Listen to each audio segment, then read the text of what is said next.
This show is sponsored by Singles Sealed Memorabilia. Find them on Instagram at Singled Sealed Memorabilia or on eBay. Search for the username Singles Sealed Memorabilia. They are turning their collecting hobby and passion into a shop dream, bringing a variety of wrestling cards to collectors all around the world. They also create their own mystery bundles and bring other unusual cards to the graded scene.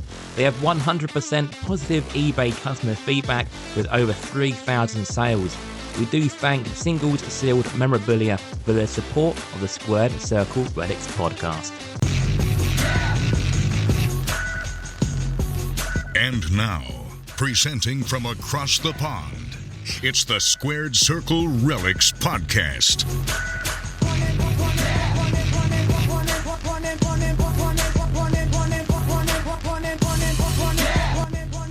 Hello and welcome to episode 32 of the Squared Circle Relics podcast. I'm your host Chris and I'm joined by Jamie and Dave as always. How are you boys doing?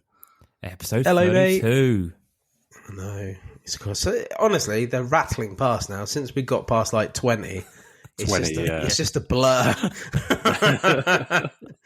I keep on like going, has it actually been 2 weeks? Like, it just seems like a couple of days sometimes. It's mad. Well, this time it has only been a couple of days. It has really. That, and we've obviously seen each other. That's it. Yeah, and spoken to each other. And then spoken to each other. So, yeah, that's why it seems so quick, right? Yeah. So, well, how you doing? Well, a big have you thank recovered, you, Dave? I have. A big thank you first and foremost, really, for obviously we got invited to do a little cameo on the Card Foundation this week to talk briefly about All In. So, yeah, cheeky fuckers, 20 minutes or over, or less or over. I can believe that, but thank you, Danny. But yeah, we did like 3 minutes. And to be honest, I think 3 minutes is all I could handle, to be honest. I was suffering. The term hanging out of your ass, was it? You boys were propping me up. No, it was great. And massive thank you for joining the boys for sorting that out for us. And obviously, if you're not part of their Patreon, go be part of their Patreon. I think by the time that this is out, their episode would have been released into the wild anyway, right? Yeah, so I think it comes out today, to be honest. So, yeah. One thing I was going to say that we didn't really mention on that little clip is that without that podcast and, you know, their Patreon and everything, we wouldn't have necessarily gone to All In together. Do you know what I mean? Because that's where we met. That's, you know, how the ATP formed. So big up to those guys. I did actually mention that to Johnny this week and just said, look, we're, you know, even though we've been very independent from them over the last year and a half now, since we've started, we know where we came from. And we're very, it. We are very thankful. And to be honest, no doubt we'll do more stuff together in the future as well, you know? Yeah, for sure. So happy days all round. Yeah. Outside of that, yes, I'm very good. Chris, how are you? Yeah, I'm all good, all recovered from the last time. I don't feel like I'm going to die anymore. Jamie, how are you doing? Yeah, all good. Yeah, all good. I was more pleased that we got back at a good sort of time, really.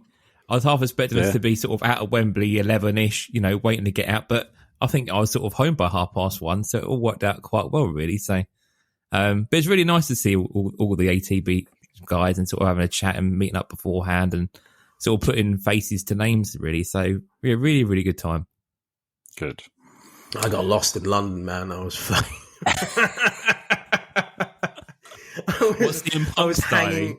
I was hanging around. Yeah, I heard about that as well. I was hanging around Kenton like a drunken fart, basically, and everyone was just kind of like looking at me, going, "This guy is fucked." And I'm like, "I know, he's never going home." I'm like literally going up to people, like, "Help me get home." But it was great. It was great. Good fun. Before we move on to, we're going to speak about All In, right? All In, yes. We have to.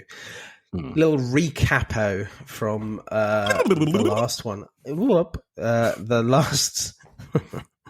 The last show that we did, and at the last part of the last show I did, I was quite adamant to say sex sells.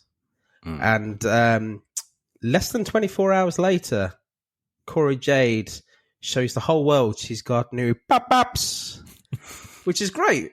Fantastic. Good on her. But we are now looking at whether this new development of hers, two developments of hers, has any impact with regarding the sales of her products. Now, Chris has been looking at the trend on this, and a man on the ground. And he doesn't believe that it's had a detrimental impact to her sales currently. Yet. However, we need to wait for the new photography. Yeah. And only then. Yeah. Talk to me Prism 2024 and then we might be having a different conversation. I don't follow NXT at all. Has she appeared on NXT with her new assets yet or not? I don't think so, no. I think in the next sort of month or so, I'd imagine to see. So that might be back, where you maybe get your answer at that point if things start. I think Bron Breakker is having far too much fun with them at the minute. He'll let them loose when he's done. God bless him. So, right, sorry, card news. Little bit of housekeeping there. Sorry. Well, so do you want to break for a second? Because I just said card news. Yeah, it's fine. Keep it in. Yeah, exactly. Fuck it, keep it in. Fuck it. Kept in my toilet break last week. You did. Obviously, cheeky fuckers. Fuck it. Back over to general info. Yeah. Well, so what have we been? We're not going to do what have we been watching this week. We're going to do what have we been watching live. So let's talk some All In. How did you guys find it? Well, can we talk before we talk about All In? The fun and games we had in the pub before. Yes, let's start there. I think that was the most entertaining part of the day. Do you know how me and Jamie got in that pub? Yeah, do you know that story? Do you know that story? So other than via the front door, I can't say no. Well, so we weren't allowed in. There was a security lady on the door. Oh, yes. There was like an exit to the other side, and a couple of people tried to come in, or they did come in through the exit. So she runs over there, and I don't know who I said it to. I said it to maybe you, Jamie, but I was like, just go. I was like, let's just go in. So we just snuck in. Yeah, because she was so I was kind of half waiting only, to get, weren't she, and all this. Yeah, because I was there like a couple of hours before you. I mean, I was on it from like 12, but when I got there, she was at the front, and I was a bit like, "What are you doing at the front? Can I come in? Can I not come in?" And I just kind of like, she had her back towards me, and I just kind of walked in, so I don't even know at the time. So basically, the best story, other than obviously the ATP, the 6 of the 8 of the ATP met each other in this pub and drank copious amounts of beers in this pub together, and it was very good.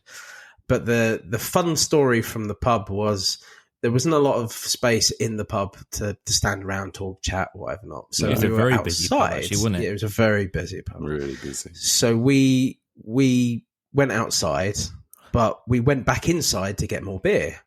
But when we were trying to get back outside again, there were some of us still outside and there was some of us inside trying to get out. They then limited the amount of people that could actually go back outside again. That geezer appeared from nowhere. He wasn't there 1 minute. Yeah, he did. So he was letting one person back into the pub and then one person to go out into the courtyard, basically. So we were all in a line, like taking the piss, and there was people outside moaning that they couldn't come in, basically to either go to the pub, the bar, or go to have a wee. And literally, people were holding it in so they could stay outside and not leave their friends and stuff. Yeah, exactly. Yeah. And we were taking the mick out of them, going, "Oh, you're going to piss yourself? Ooh, come on, you know you want to." And then when someone went in and someone went out, we were all like, yay! And there was this big build-up. There was this big build-up every time. Yay! It was amazing, man. It was so much fun. It was. I think what made it even better, though, was that guys were going into the pub in fancy dress. So you had a guy going like Bret Hart, like going in, and then someone else coming out dressed as somebody else. It was like the pub rumble. It was so weird.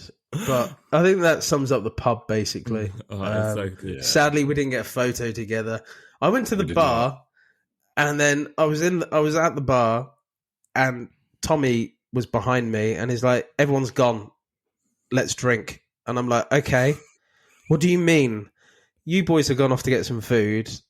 I think Matt and his mate went off to go and find some merch. They went into the stadium. Into the stadium or something like that. So I was left with Tommy. I just bought 2 jugs each for us all and we got pissed, basically. So my next memory was, I don't know how I got through the barriers. I struggled to get through the barriers. Jesus. Oh my God, yeah. As I got to my seat, I saw Jeff Jarrett hitting Jeff Jarrett over the head with a guitar. And that's where my night kind of started with it. Yeah. What happened to you guys up to that point? You went for food, I take it. Yeah, so we had a bit of a venture around Wembley Complex, really, didn't we? We wanted to find somewhere quick for food. So we went into the designer outlet, and then we thought, we'll go for all you can eat, and sort of that'd be easy. We just pick what we wanted. But that was just going to be faff, and it was like 30 quid a head, wasn't it, Chris? Something mad like that. So expensive, about 30 quid. I wouldn't have got my money's worth, no. So we just went to Subway, all had a Subway each, and then went round to the arena from there, really. But again, we kind of had a look at sort of like the merch and stuff as we were walking around, and it's the usual stuff that we'd seen the day before. There wasn't anything new that we saw the day before. And then we got i.e. not the day before we were there, the day before with pictures that people had been taken and stuff like that. Yeah. Did anyone buy any merch out of us three? No. Negative from me. So before I went to the pub and sacked it all off, I went down Wembley Way. So if people don't really know how Wembley is, like on the outside of it, so outside of there's a station called Wembley Park. There's lots of stations. There's Wembley Park, there's Wembley Stadium, there's Wembley Central. Mm-hmm. So I came in via Wembley Central, took a walk, found a bottle of Prime on the way. Fantastic, lovely day, walking around. Went down to Wembley Way to basically see what was going on. And there was queues fucking everywhere. Mm-hmm. And I'm like, have I missed something? Like, are they queuing to see what? Are they queuing to see something? But there's queues like everywhere. And I'm looking around and there's like, it's probably, it's between 6 and 8. I think it was, I wanted to say something, but I just don't know. There was a lot of merch stalls on Wembley Way, official merch stalls. There was a not so official merch stalls as well with nobody on them at all. Yeah. But the official merch stalls, there was about an hour to 2 hour queue on each one of them. Yeah, there was. And that was before 12 o'clock. And I just said, you know what? Fuck that. I'm going to go drink because there's like, I'm not going to stand in that queue just to get a t-shirt I don't really want. Yeah. So. And this is half the problem is I wasn't really rating a lot of the merch that they had there. There was a few bits and pieces that I thought were quite cool, but most of it I just thought, nah. There's a couple of t-shirts that they've released on AEW shop, which are actually better than the ones that were at the stadium. So it was interesting from my side of things to being at Collision earlier on in the year, seeing the amount of merch they had there being in the US compared to what they had here. They seemed a lot more geared up to having, event clothing at Wembley, whereas at Collision you had a lot more of like your normal shirts for across the roster, really. Maybe it's because Pro Wrestling Tees are in Chicago or whatever, but the selection was a lot more for a smaller show, which was interesting to note. But I saw that at the first ever Royal Quest. 4 years, actually, today, weirdly. Ooh. But when I was there, it was all geared up to like event. Like they had loads of t-shirts for the Royal Quest. Yeah. But they would hardly selling anything from the wrestlers who were there, especially from the New Japan wrestlers who were there. So Royal Quest 2 was the same as well, I think. Yeah, and no cash only. It was all cash only at Crystal Palace, which is really frustrating. So, yeah, I think it's a common theme, lads. To be honest, and that's a sad thing, really, because I think the big miss to me maybe is an environmental thing, but there's no programs and stuff either, and that was something I always enjoyed getting at a wrestling event was a nice shiny program. A £15 program. Yeah, but even still, it's still something that you back in the day. I know. It's memento. It's interesting. Yeah, exactly. Yeah, that's it. But what was the? There was an all-in. What Matt got? There was an all-in. Like a wristband, or there's pin badges or something. There's a pin badge. So was it badge? Yeah. I don't know. Pin badge, yeah. And he got a ticket as well. The ticket isn't real. The ticket is on it's Etsy, like commemorative, yeah. But was that? Did he get that there, or is that something in the post? Okay, something in the post. Yeah. Okay, cool. But all right. Yeah, they mentioned obviously about the queues and stuff. So we went up to Wembley Stadium, and like the queue was massive for the merch, but we weren't sure if it was for the merch or the turnstiles. And we actually then went to the turnstiles, and the queue for that was pretty short actually. But people didn't really know where they were standing and why they were standing there. But that is what it is. I guess when you get a lot of people, you're going to have that sort of issue, really. But yeah, we got in there about 4. I know I was late, but I literally just staggered in. Like, there was nobody there. I think you must have timed that right, I guess, to get in. It's just like, literally just... I can't remember anyone being an obstruction to get into there other than myself. It was just so easy, man.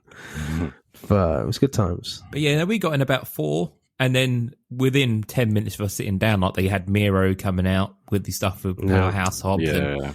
And, that was earlier than I thought. I thought we only had 0 hour, but they were doing stuff right up until that 5 o'clock 0 hour, weren't they? So yeah, no, it's good pre-show, and the show itself was. I was buzzing when we walked out of there. I thought this experience of being in that big crowd, everything going on with it was really, really good. Well, should we go through it? Yeah. No. So let's go. Adam Cole and MJF versus Aussie Open. I should really say that the other way round because Aussie Open were the champs. For the Ring of Honor World Tag Team Championship. Obviously, Adam Cole and MJF won. It was a very safe match, wasn't it? There was no dives. There was nothing high risk. That was very much just get this done and over with as safely as possible to not jeopardise the main event. It was a big build-up for the kangaroo kick, wasn't there, basically? Yes. Oh, yeah, and the double clothesline. Yeah. So I thought it was an okay match. It was just kind of like... good. Yeah. I thought my predictions were on track. After that match, I was like, see, but yeah, we'll talk about that more going forward. The one match we did have before that one though was Jack Perry versus Hook for the FTW title, which obviously had its own. That was after, wasn't it? No, it was before. It was before, yeah. I thought we had the Hook match was afterwards. But obviously, the Aussie Open, Dave. If anyone remembers, it's not going to be you. That's true. Fair enough. That's true. But no, the Hook Jack Perry one. Obviously, Jack Perry saying what he said to the camera did not go down so well backstage. No. What did you guys make of that? Well, we didn't obviously hear it in the stadium, did we? Because we didn't have that audio as such, so we didn't see until. My mate Graham showed us on his phone, but we knew in the stadium that something had happened. Yeah, but I really don't give a fuck. Like, I would CM Punk, fuck off. Like we've said it, I've said it numerous times. It's not gonna get any better. It's only going to get worse. Yeah, I would can him off at this point. He's just not worth the fucking. I think so. Yeah. What's he really done since he's been back? Like for Collision, not a lot, to be honest. No. So, I would be interested to know though when that news broke, whether or not because we'll talk in the Punk Joe match, but obviously his reaction there. I wonder if that news had already made it out to people by that point because we didn't hear about it until later on in the show, did we? And I wonder if that may have impacted his reception. But yeah. Really, it's a small thing. It's such a small thing, really. But ultimately, just get rid of Punk. Yeah. He doesn't need to be there anymore. He seems to be the common denominator in everything that we hear that's bad. Yeah. So, do you know what I mean? Yes. There's no smoke without fire. No. He is a blazing twat. End quote. Yeah. End quote. And I mean, what was the first match of the night was... CM Punk versus Samoa Joe. And CM Punk, I didn't think he'd get a terrible reception like that, but wow, he got the worst reception of the night. It was funny though, because like everyone was like boo, and then his music hit, and then everyone was like, "Oh, we love this. We love this theme song," and then we'll boo you. Yeah.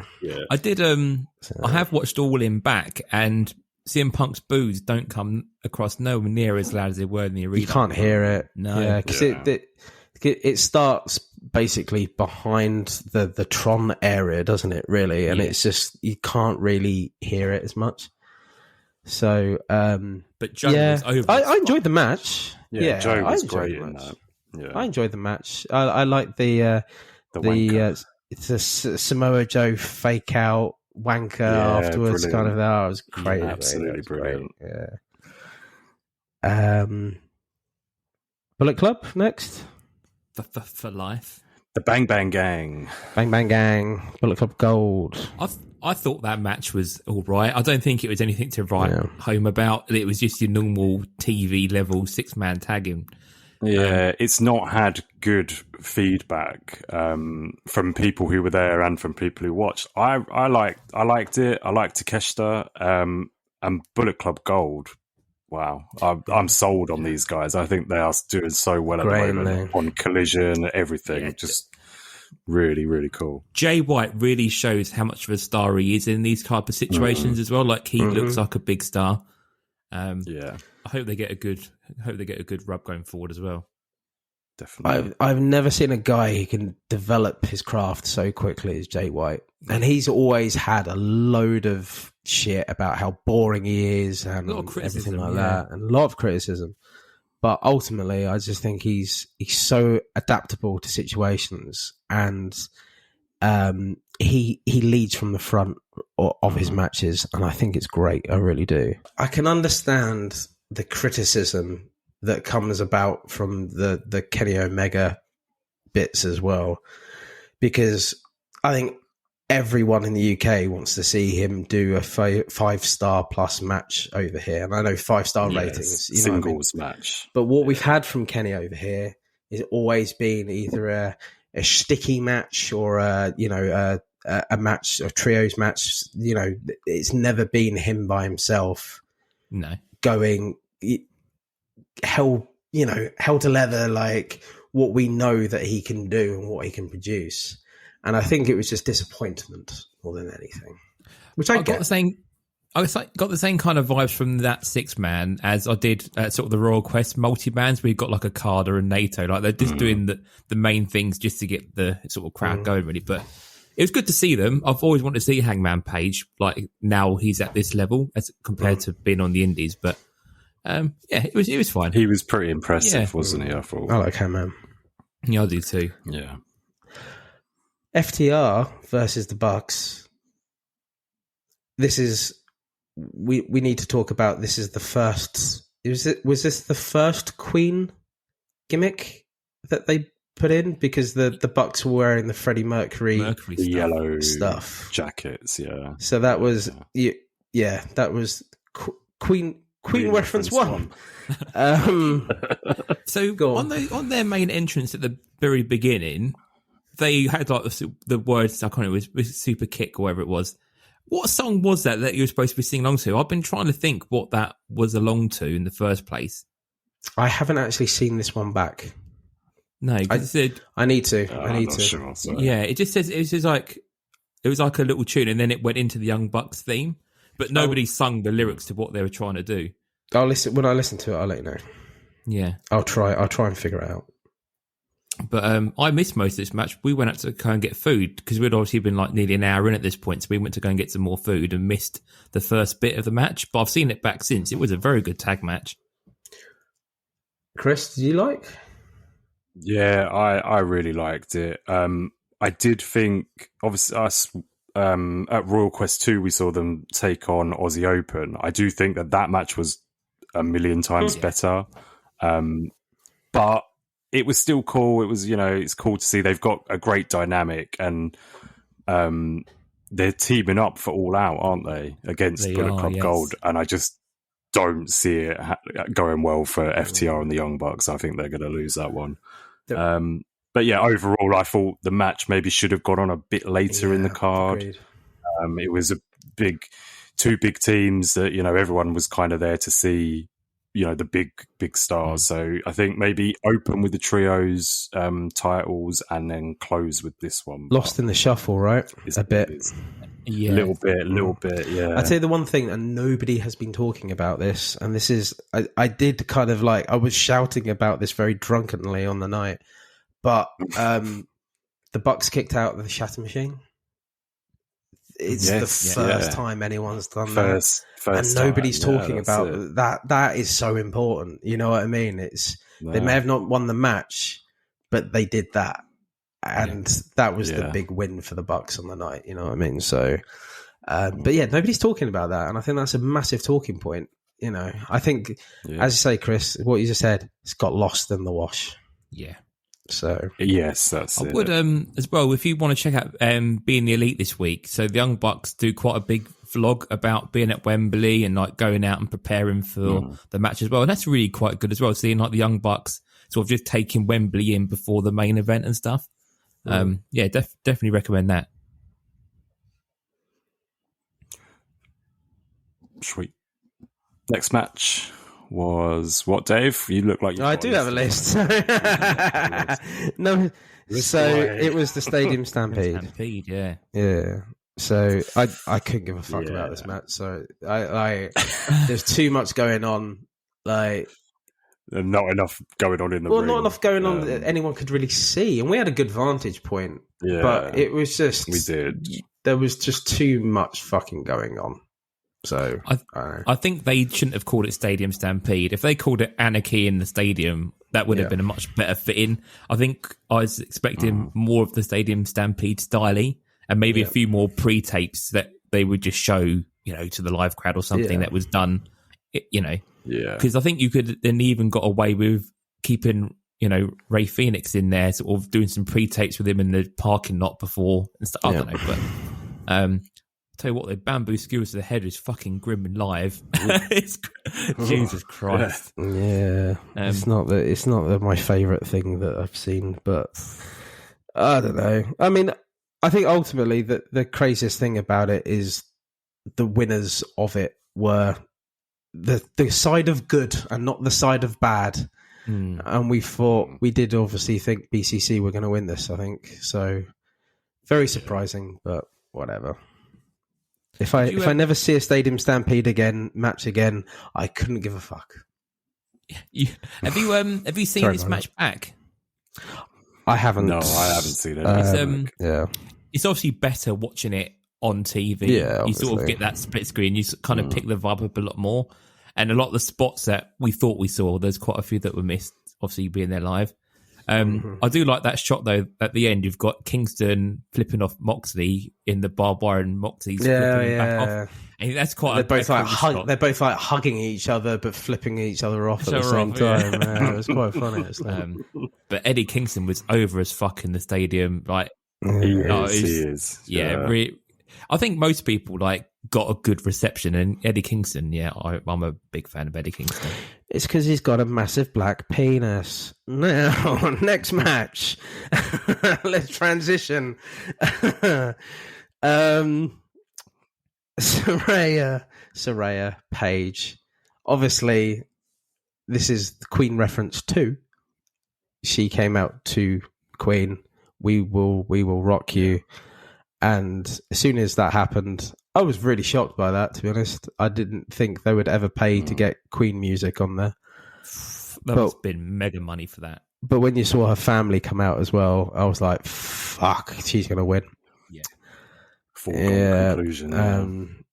Not overly happy that the wet mark, it just felt wet Tony Khan all over it, didn't it? It was like, she's my winner kind of thing. It was horrible. Like, I think there's a misconception. We're not all Paige fans over in the UK. We appreciate her, but we're not like, she's our girl over there. She never has been, really, I don't think. She's not been over here for a long time. So long that it doesn't feel like she's... Do you know what I mean? She's been in America for more than 10 years now. So. She's striked off now. She's no longer a Brit. She's American.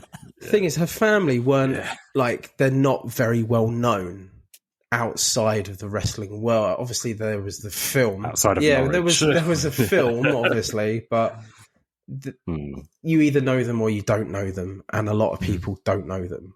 So to come back, and I get it as well. She never had that big win in the UK with WWE, and I kind of get it, but I preferred if Britt Baker won, obviously. But never mind. I did enjoy this match, though, compared to some of the previous sort of women's matches we've had on pay-per-views and even TV. Like, this was a pretty fast-paced sort of, 10 minutes? Is all they had, something like that? 8 minutes 50. Yeah. 8 minutes, yeah. And my spot of the night was in this match. I thought that Paige Turner into the curb stomp by Britt Baker, I thought was an amazing spot, and I really enjoyed seeing that. I've got nothing wrong with the match. Nothing wrong with the match at all, really. You know, it was good, but... Yeah. Why go this way?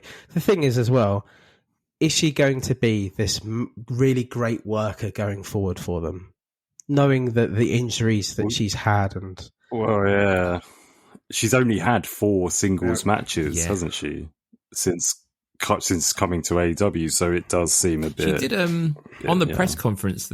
She was in the press conference at the end, and one of the questions was around the criticism of her not wrestling that much, and she did say that she needed to get like this ring rust off to some degree to make sure her neck was okay, and she was hoping to try and have a fuller schedule, but whether or not that actually happens or not, I have no idea at this point. You can see they're obviously trying to build to this Mercedes match, aren't they? Well, that's what I was going to say. Like, this is the wet mark of it, because what's happened is that Paige retired because Sasha Banks kicked her in the head and fucked her up. And then that basically ended her career. And he wants to start a feud between the woman who had her career almost ended to the woman who almost ended her career. And that's the feud he wants to make. I get it. Great. But it's such a wet mark thing. It's like, it's just, it just feels really forced and not I'm not a fan, to be honest. I like Tony Storm's new character, though. I'm all over that. I want to see how this rolls. I think it's fab. I think it's really good. Darby Allin, Sting versus Chris and Cage, Swerve Strickland with Prince Nana, Stanley Nana, 2 nanas, in a coffin match. It wasn't a top and tail coffin. It was just the one coffin. Just one of them. With one person going in. So I think Tony Khan spending the money on this one as well. Jesus Christ, how much do you think he paid for Metallica? Yeah, that was quite impressive. I don't want to spend too much on this. I think on this match, I just think it was way over time. I think it was like 16 minutes. It did seem a bit much, didn't it? If you've seen one coffin match, you've seen them all. I think it was kind of, again, a bit lost in the shuffle. Everyone was really getting ready for the main event by this point. And you sort of think, had you knocked this off, I don't think you would have missed anything. Yeah. Seeing Sting in person, again, is quite good. And this was more the Sting that I would want to see compared to a Sting I saw at TNA all those years ago. Yeah.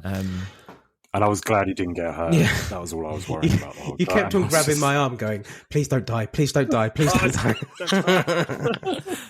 We didn't see Darby Allin come off the arch, though, did we? There's no massive... Or the helicopter. There was a helicopter right over as well. You could. It was like, even though it was quite far up, you could just feel it over you all the time. It was really weird. Yeah. Even like the little gantry towers, weird. I thought you might climb up that and do a coffee. Yeah, nothing crazy. No, nothing crazy. I do like him though, Darby Allin. I think he's a very talented lad, and I think he's to put it back to cards as well. I think he's very cardgenic, I think he goes really well on cards, massively, to be honest. So I did see a thing on Twitter about Darby Allin. Someone said, anyone thinking Darby Allin's only doing these things because it's a big show has never seen him in Evolve. He was doing this crazy shit in front of 20 people. I was like, Jesus. I saw him in a match with Paul Robinson in Progress. What Progress? Yeah, and he was exactly the same then as well. He hasn't changed at all. The thing is, the only problem I have is that he wears women's black tights. It's not like wrestling tights. It's women's black tights because he's very gothy, and I just find that looks a bit weird. Yeah, I can't. If he took the tights off and just had bare legs, I think that would look even weirder at this point.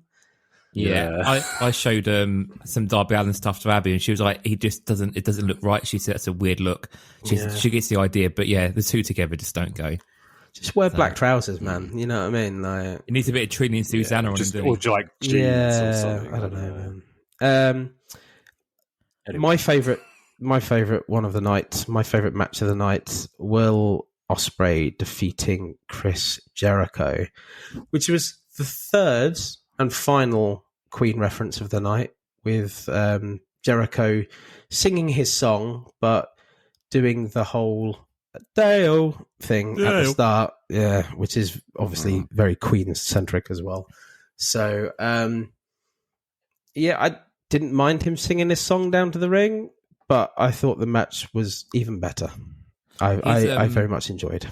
His entrance sounded better live than it did on the recording. Yeah, you can't really hear his vocal in the stadium, but I think he was singing over the top of it. But yeah, on the actual pay-per-view, he's singing doesn't sound as good as it was in the stadium. Yeah. Oh, okay. Okay. Yeah, it was good though.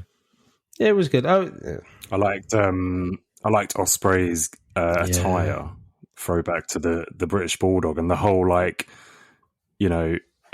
Canadian UK kind of thing again. Ospreay being the UK, Jericho Canada. So, throwback to 92 a little bit in that match. So I thought that was cool. I think it was the match of the evening. I was more invested in that match than any other match of the night. More so maybe because it was Will, but I don't know. I just thought I thought the pacing of the show was it seemed quite quick, a bit too quick in places. But I think this match was paced perfectly, and that showed, I think, within the pay-per-view. So that was good. Acclaimed and Billy Gunn, who I'm not sure how you can say he was badass Billy Gunn. It was the same. Surely it was the same gimmick.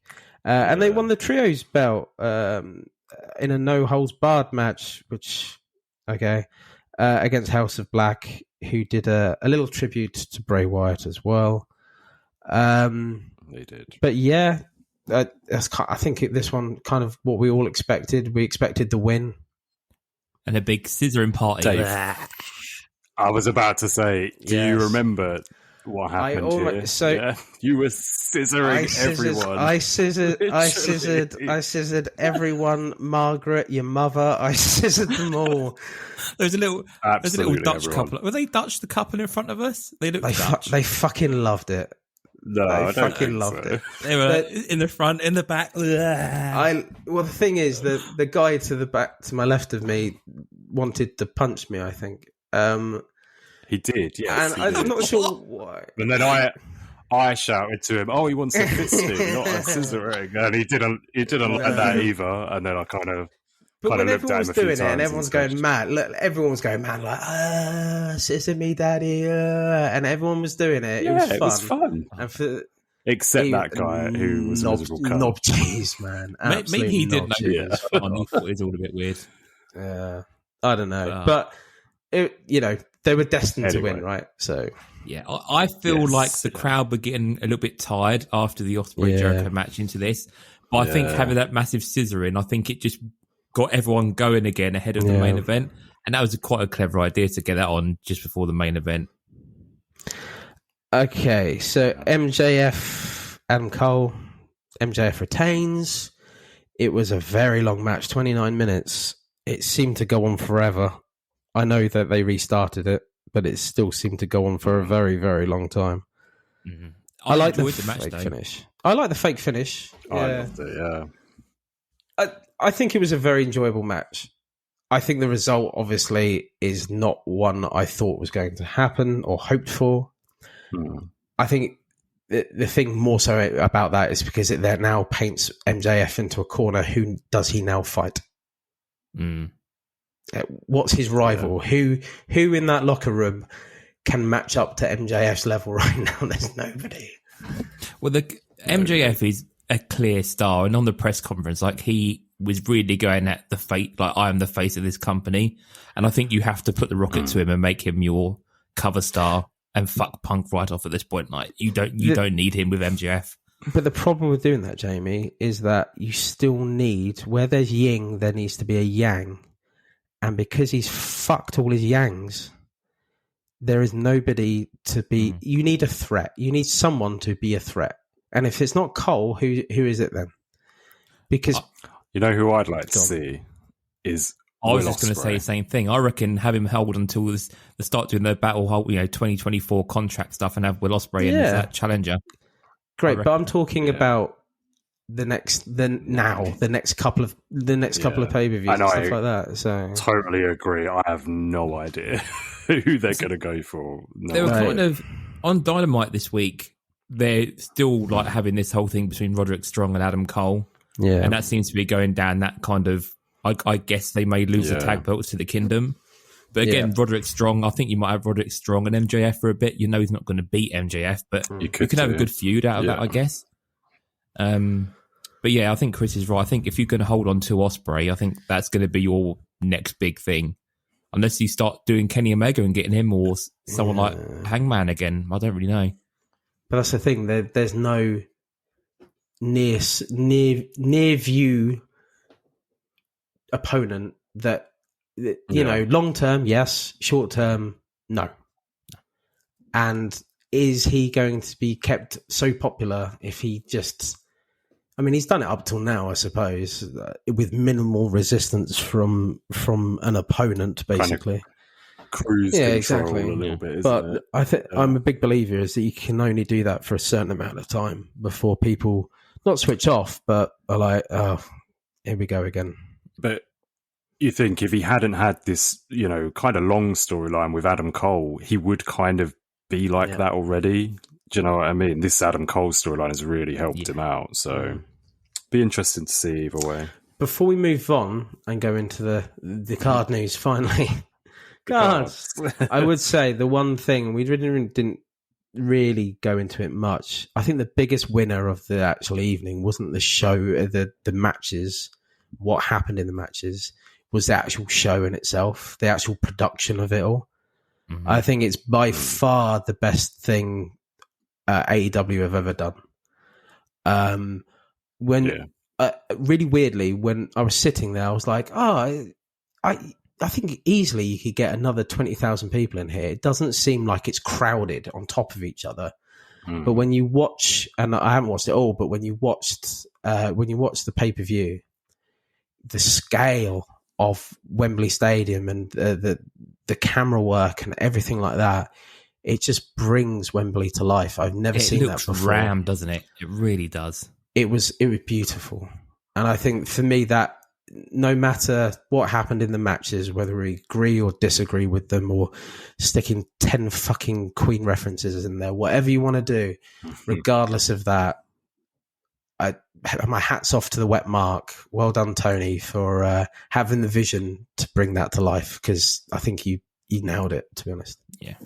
Getting goosebumps talking about it, to be honest. Yeah. That's bad, man. I was blown away. Like, I've just, I've not been to a Mania, but I guess having that really hot British crowd in such a massive stadium, like, it just felt like a big show, and like all the pyro, I was floated on high when I left there. I thought it was a really, really good show. Yeah, it's a shame we didn't get the match I think we wanted, potentially deserved, i.e. this legendary match that we go, from years from now, they don't talk about the production, but they talk about the match, like 92 with Bulldog and Bret, Bret Hart. So ultimately, we didn't get that.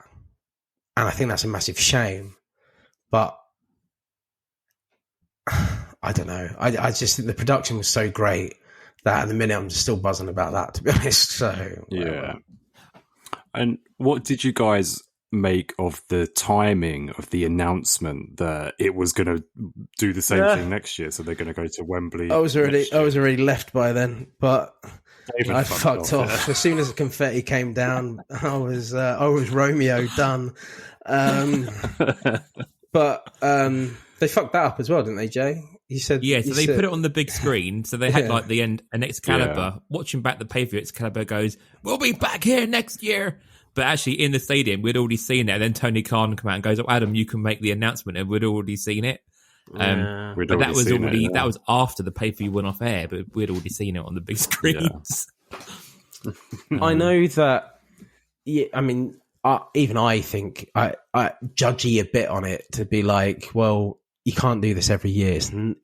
You just can't. You might struggle. But ultimately, he had to do it because the ticket sales were so strong. He's rolled the dice once. He can roll the dice again. And if it doesn't work, then they won't fucking come back. So it's up to us to make it work. So yeah. Tony was saying on the press conference that the reason he's doing it every year, he said he isn't going to be touring Germany, Spain, doing Dynamite or Collision or like house shows in Europe.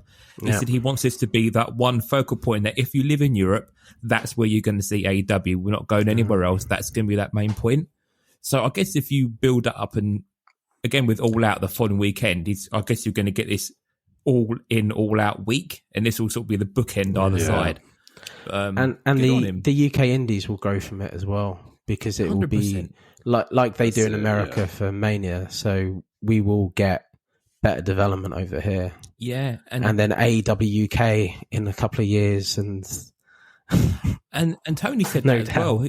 He was on about like RevPro. He said him and Andy now have a proper working relationship, sharing talent, progress. Again, they're working with AEW closer than they were with WWE than they were previously and stuff. Yeah. So yeah, I think you're right, Lloyd. I think if they keep doing this, that weekend, you're going to get a lot of indie stuff hitchhiking onto AEW. Really. So yeah, I hope it works out. This is great. Really good. That's well, we need this. Like our scene died a death for you, didn't it? Yeah. So yeah. But I do have, and I think Chris was here with me with this thinking that there's a part of me that thinks that it's just going to really fuck up next year. That with like half the people are not going to come because it was a novelty this year, and half the people ain't going to come for it. So, well, you're retired, Lloydie, so you won't be there, will you?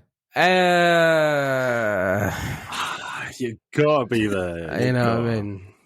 I had friends. Dave was fucking hilarious the whole day. He kept me entertained throughout that show with his popcorn beer and pretending he was the pyro.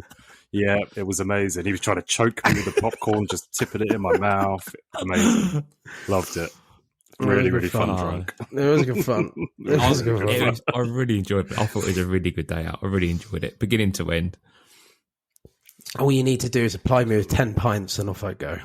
I do kind of regret that I had 10 pints though. I think I'll limit it next time to 6. Oh no. Just before we move on to sort of card stuff, I broke this news to Chris in the car on the way home that I'd never seen SummerSlam 92, and I've never seen it ever.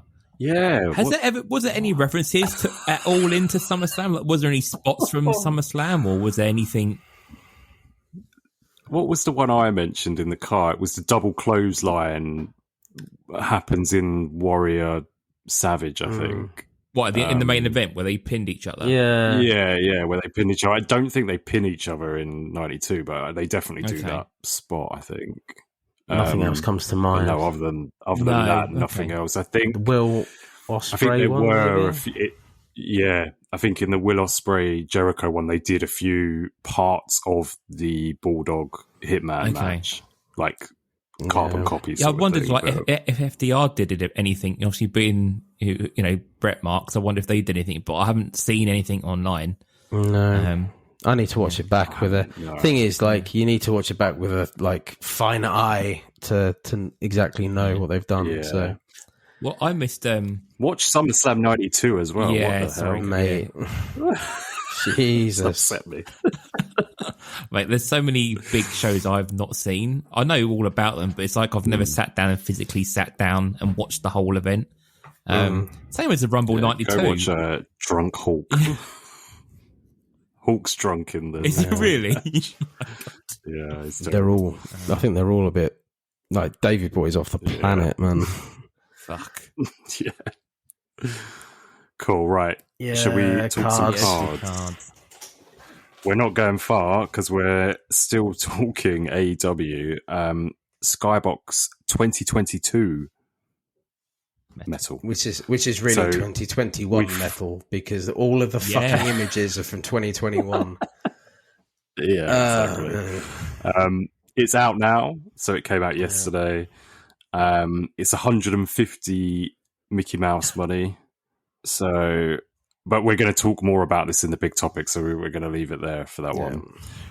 We did also get, just before that released, we got Skybox 2023 preview. So that one's due for release 7th of February next year. Allegedly. Can they stick to this date? Who knows? I'm not holding. I would say the one thing that I noticed is that I like the PMGs, so the Precious Metal Gems from next year's one better than this year's one. Yeah, so. I think with this year they've tried to do it like the older ones, and then the next year I think they're kind of more up to date. And obviously Laser Eyes, what the fuck? Is that going to be the best insert we've ever had in our lives? It could be. It's just so weird. The most AI generated image you can think of. Yeah. We also got a preview of Flagship 2023. Still no release date, no sort of extra info in that, but they did show off some new inserts. One that probably we will like is Dazzler's Ricky Stark. Gotta have Ricky Stark Dazzler, right?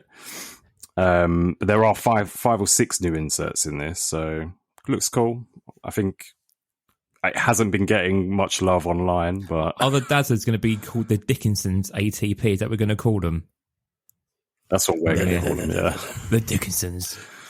I'm Dickinson colour right now. I've still got my tan from being off for 2 weeks.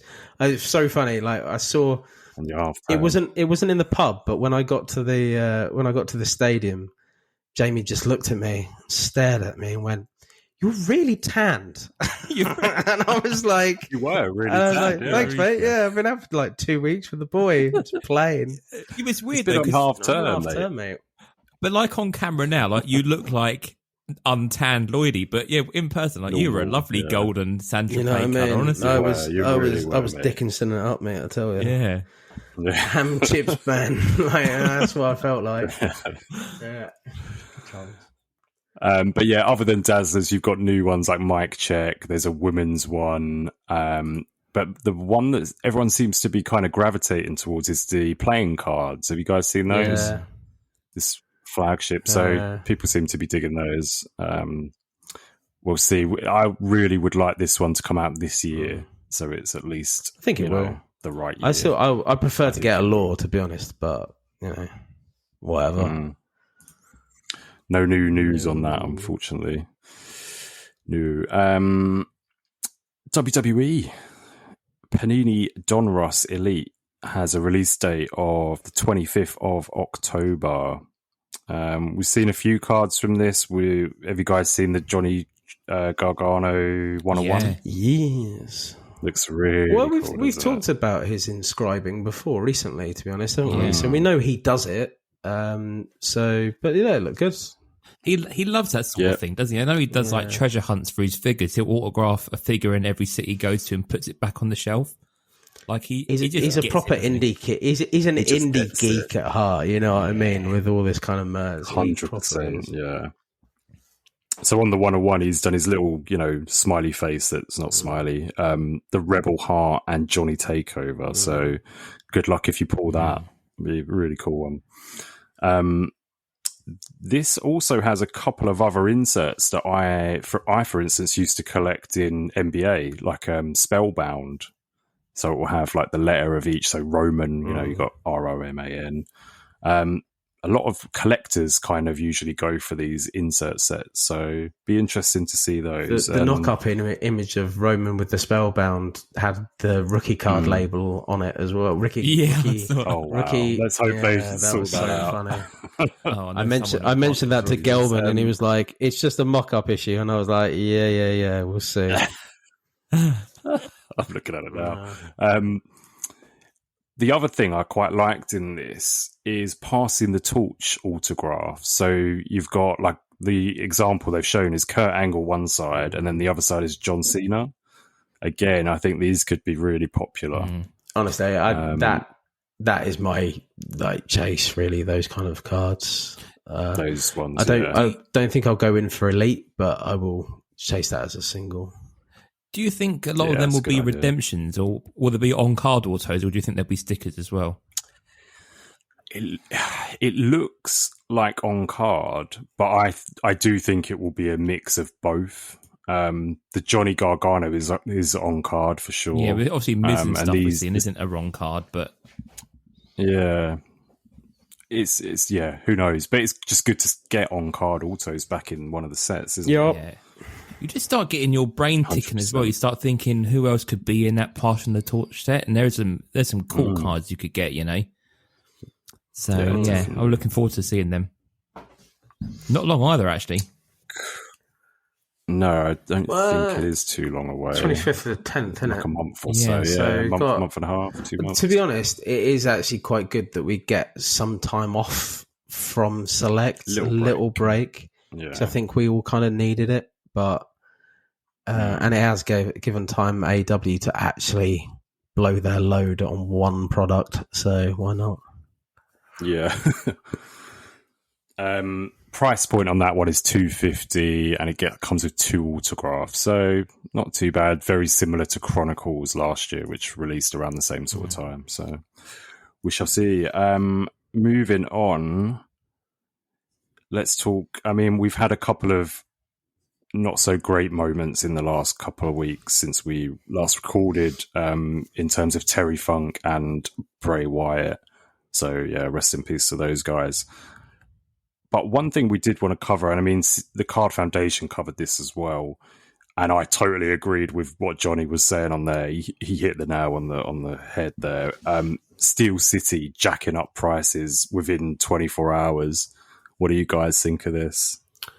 Selling signed figures for $350. I think it's filth. I think it's absolute filth. What about you guys? So it's inevitable that his prices will go up because he has passed, because you can't get his stuff again. I get that.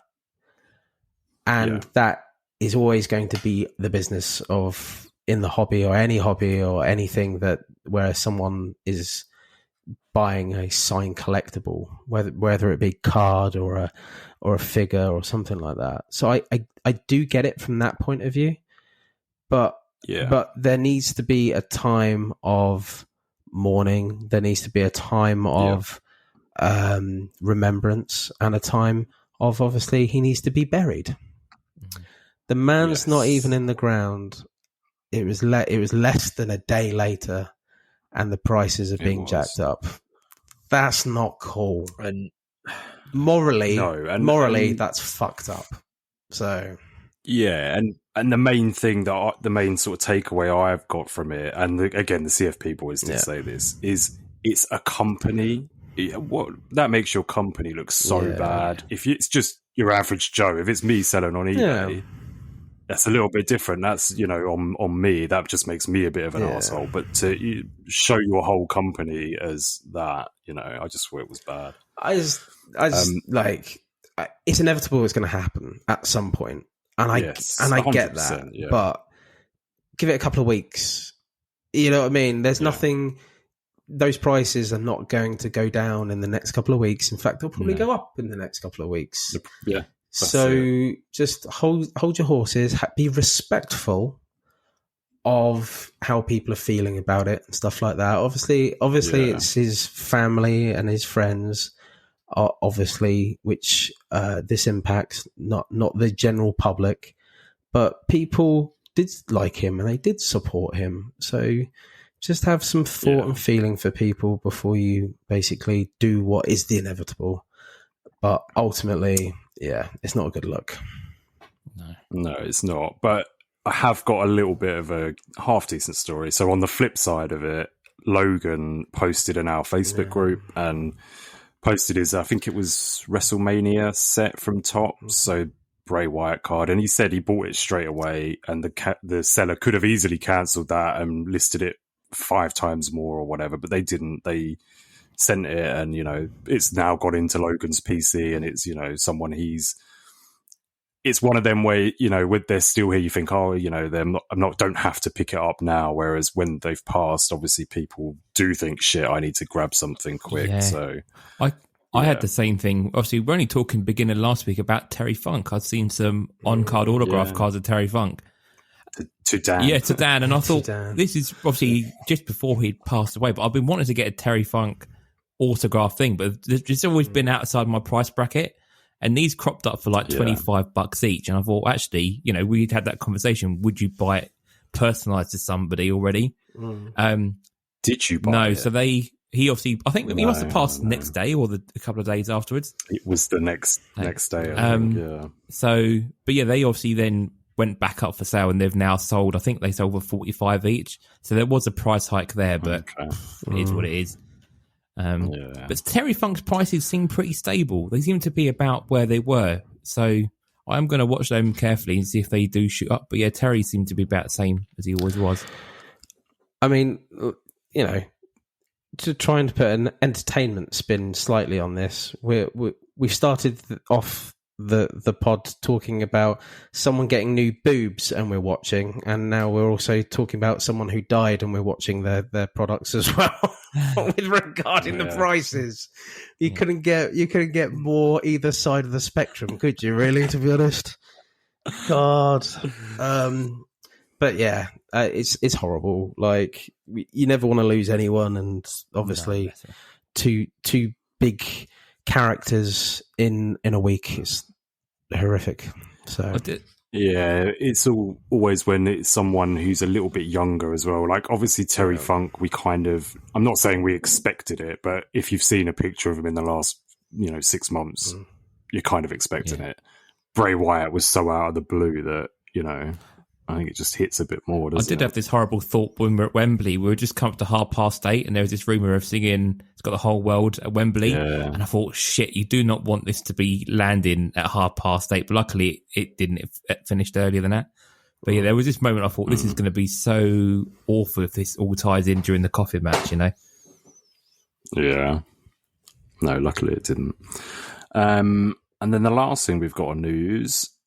Everyone's favourite CEO, Brian Gray of Leaf, steps down.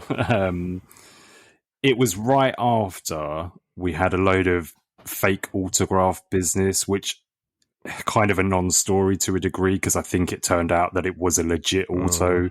The geezer just was kind of old and didn't remember signing the sheets. He'd never seen the card. But I think his publicist or whoever said, no, you signed a load of stickers. And the stickers get stuck on the card. So, but I think just with everything that's gone on with Leaf lately, I think that it's probably the right time for Brian to go. He's still the owner. I've heard some not great stories about him in his personal life, so I'm not going to go into that. But the good news is less Putin cards. So if we can keep Putin out of wrestling cards, Putin out of cards in general, then jobs are good and way forward. But I don't know what happens with Leaf going forward now with new direction and stuff. Who knows? Yeah, so I mean, they've got a new CEO already. I forget his name, Kevin O'Neill. Kevin O'Neill. I did have a little read about him, but it wasn't too interesting. No. So we'll see. What's his background? Did you mention, has he been card companies before, or is he just a new CEO coming in? I think he is card related, but I couldn't see any like info. He's not from Tops or something, is what I was really asking. No, I couldn't. Not that I could see. But yeah, we shall see. There we go. So that's pretty much all of our card news. Quite a lot today. So now we will move over to Jamie's Corner. Jamie's Corner. Right. So we'll start things off with a stock up. We are still stuck with Lelani Kai.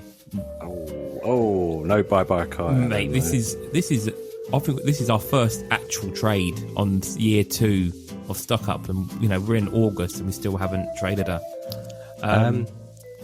Can I just ask, do you now regret not keeping the Bray Wyatt from last season 1? Let's not discuss. Let's not talk about that. Let's not talk about that. Hold it. It is what it is. It is what it is. It is what it is. I don't know Jamie, what to do at this point. I sold a Lelani Kai autograph like a week ago. Oh, really? So there's people out there who want to. Okay.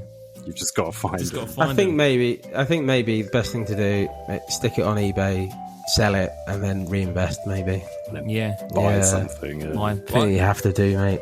Yeah, I think it's just one of these things. Like, it sounds real. I don't want to be too pushy in groups and saying, trade this. Like, I've put it about on various places, Discord and Twitter and stuff, but no takers. So, yeah, if you guys are okay, I'll look to sell, put it on eBay, on auction, let it run, and then I'll invest something as a new stock up, and we'll get the horse going again. Okay, so no fat hairy men or old women. No, that's there's certain lanes that we're going down now, and we're learning. So, but yeah, no, I took your advice on this one already. We started strong with a China car. We've worked our way through. They're not the people are after, So maybe I'll get Cora Jade. Let's see how we get on. Yeah, get Cora, man. Go. Yeah, so weird. Get Cora. So yeah, that's it for the stock up. I'm not gonna linger on that one much longer. Just some sort of personal news on regards to sort of podcast bits and pieces. Got invited by Tony Vella of WrestlingTradingCards.com to take part in his latest YouTube show. So he's been doing his YouTube channel for some time now. But he asked me to come back on. I've done a Flair WrestleMania one with him about 18 months ago, and he said, can we start this back up again? So we said, yeah, that's fine. We'll do a quick 20 minutes on each card set through the Flair years. Started off with Championship Clash. Of course, everyone probably knows that I love that set. It was me, Tony Vella, and the Chuckster.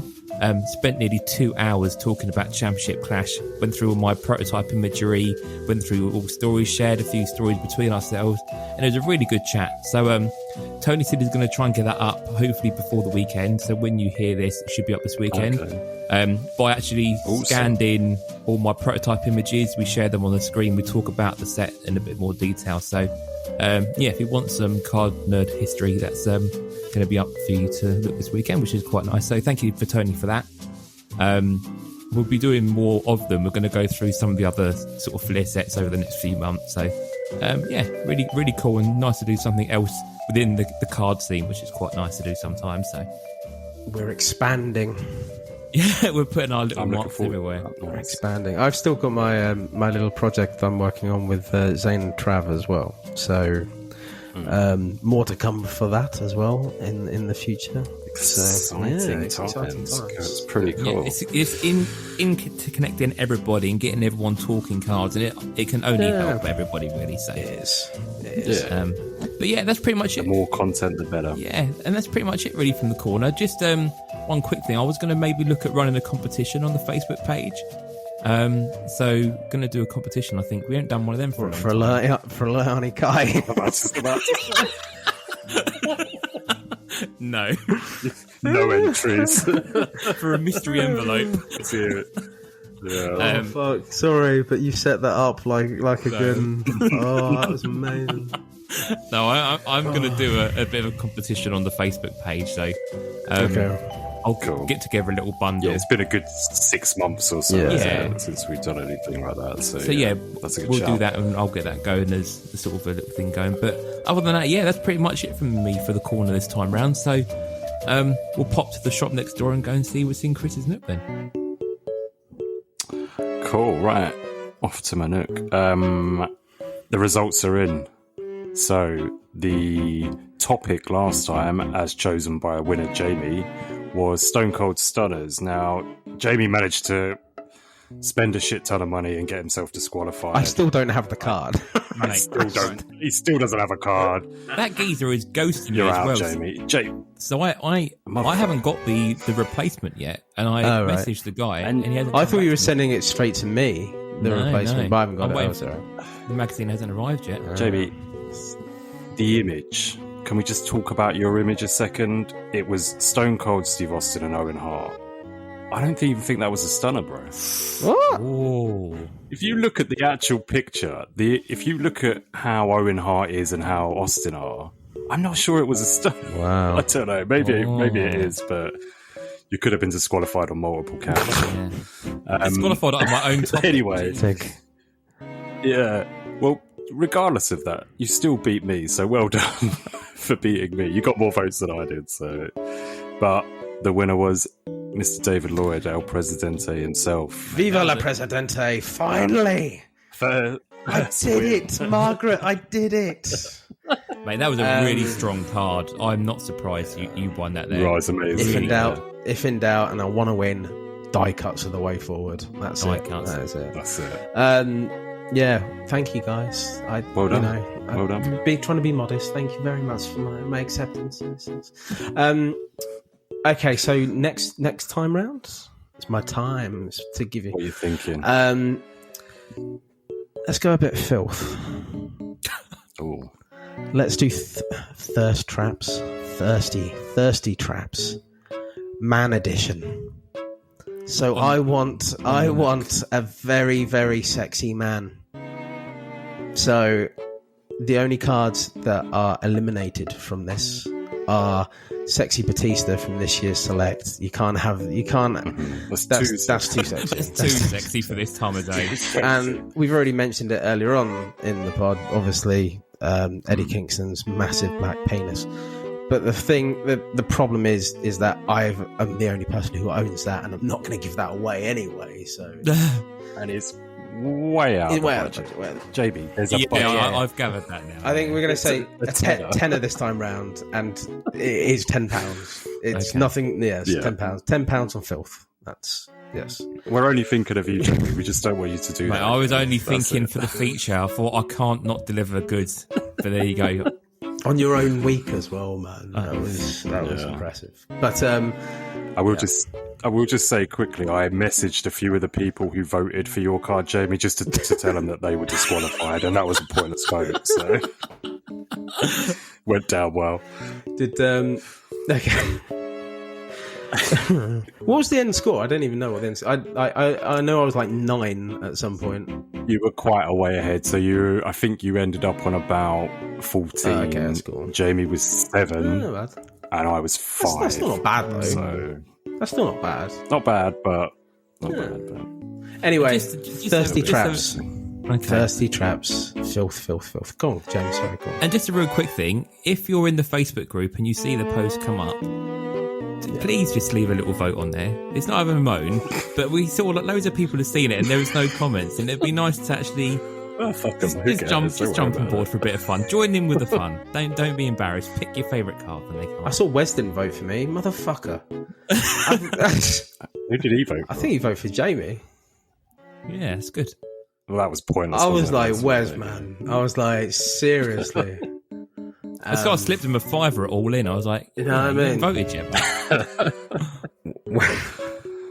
I was very disappointed, Wes. But yeah, I mean, you might have to ask, obviously, your missus to help out with regarding what you reckon is a thirsty thirst trap.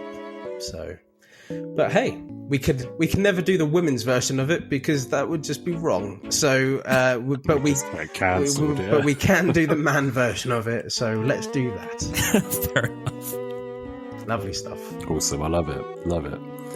Cool. Right. That's enough from my nook now. Shall we move over to purchases? I've not heard good things about you guys' purchases this week. Do you want me to go first? Because I've hardly bought anything. Yeah, if you want to go first. It's so quick. Really, it is. I think I did a couple of breaks within the 2 weeks, and I don't think I won anything of note from those breaks. I know I've got a load of Hank Walker stuff coming over. I think in total I've got about 100 Hank Walker cards, but whatever. I did get the Bron Breaker color wheel through, and I just got a couple of purchases that I made. So I got a Steve Blackman Select Mez silver, and the Nikki Cross Mez die cut silver. So I'm jealous of that lethal weapon. It was really good. It was really good. I need that. So Steve Mack, and he's part of our Facebook group as well.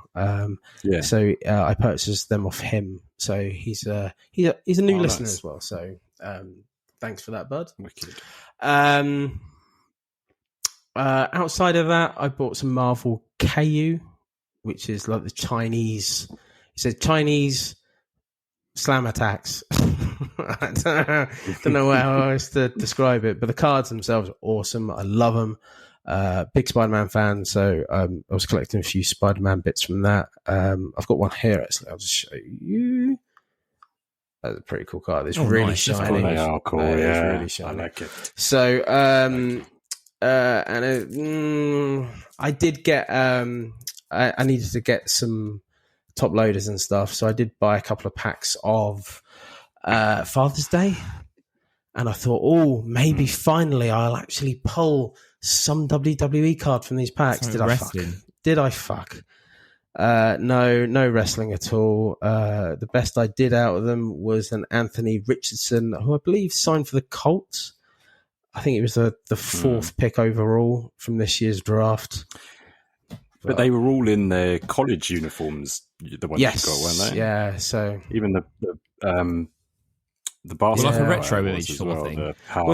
Because they've been drafted, they haven't actually played for the teams yet. So right, okay, it's they're between. They have been drafted, but they're not playing for the teams currently. So okay, the imagery has to be from the thing. So whatever, but. Nothing really wrestling purchased. I'm still waiting for my Color Blast Bron to come in, and then I'll be happy and I can die happy. There you go. Jamie, go on. You go next. Oh, mine's going to be even shorter than yours. I haven't bought anything, really. I was saving all my money for All In. I was kind of hoping to have a bit of a splurge at All In and didn't. So I've bought no actual cards. The only thing I did buy, and I don't know if Lloyd, if you know, but I bought the Tony Schiavone spot yesterday in a metal break. I didn't watch I saw you sneak break. in. I saw you sneak in. I was like, I know Jamie Nan. I didn't. I was like, ooh, you didn't tell me, you dirty man. Mate, sneaking in. I saw you all chatting about it. I thought I need to at least buy a spot, and that was one. So this is in Medina, right?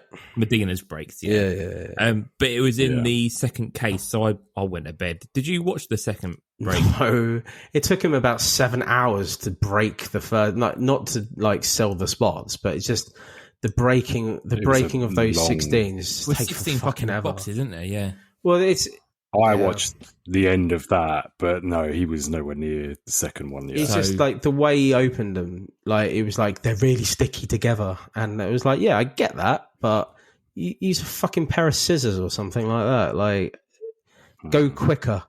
I do like. Don't get me wrong, I like Medina, but ultimately, like the way like it did take, and he top loaded every insert. Mm-hmm. It's fucking insane. Like I think he didn't know the product, so obviously he's gonna get. Is this rare? I don't know. But he ended up top loading fucking everything. Yeah, blew every fucking packet. So yeah, whatever. Yeah. So I don't know if I did get anything from that spot, but that was only, I got it on offer for $12 and I thought, well, hopefully I'll get my money back on that somehow, you know. So yeah, I'm happy with that. But other than that, that's all I've done really. I did buy some empty slab cases off UK eBay today. Just interested to see what they look like. I was kind of thinking, because I haven't submitted anything for grading yet, there are some cards that I'm not happy being in a top loader, but I want to keep them a bit safer. So I might just put them some empty blank slabs just to see how they look and sort of give me a feel if I want to send them off and stuff. So, but that was only like £6. So, yeah, a pretty light week for me, really. Chris, cool. What about you, mate? Well, so I'd written in my notes, not a big week from me, but compared to you boys, maybe. I've bought a lot. It's in terms of wrestling cards, I haven't bought much, but I've bought so many other cards. I've bought so many football cards, women's football cards, which I never thought I'd end up buying, and Disney Lorcana. Have you guys all seen this? Everyone's going crazy eBay, for it. So I've been swept up in that. Hasn't been around for a while, though. This is not new. Yes, it's a very new thing. I didn't think it was new. I thought this was been around for a while, but I don't know. No, I'm not sure. There's been the other one, the Kako something or other, Kako Royals. Kako. I can't say it.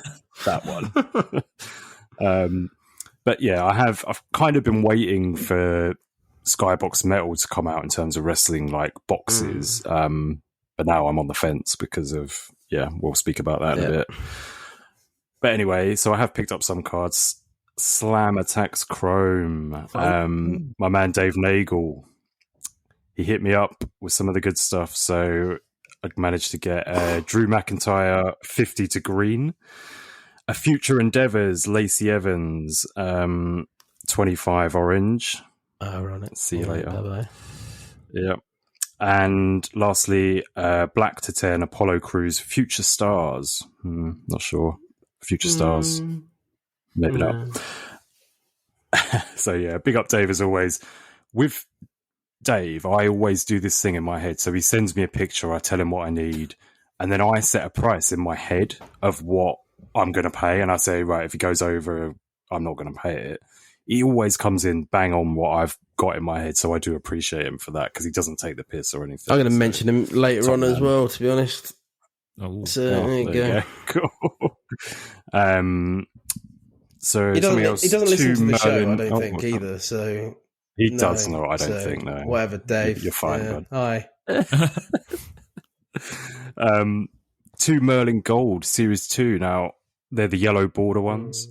2 cards that I very rarely see. There was a Big Boss Man one and a Papa Shango one. I posted the Papa Shango for Wrestling Card Wednesday. He's got like a little fire going and it's a cool shot. Just seem rarer, and I never seem to see him come up. And if I do, that Papa Shango one can go for decent money. I paid £1, so happy with that.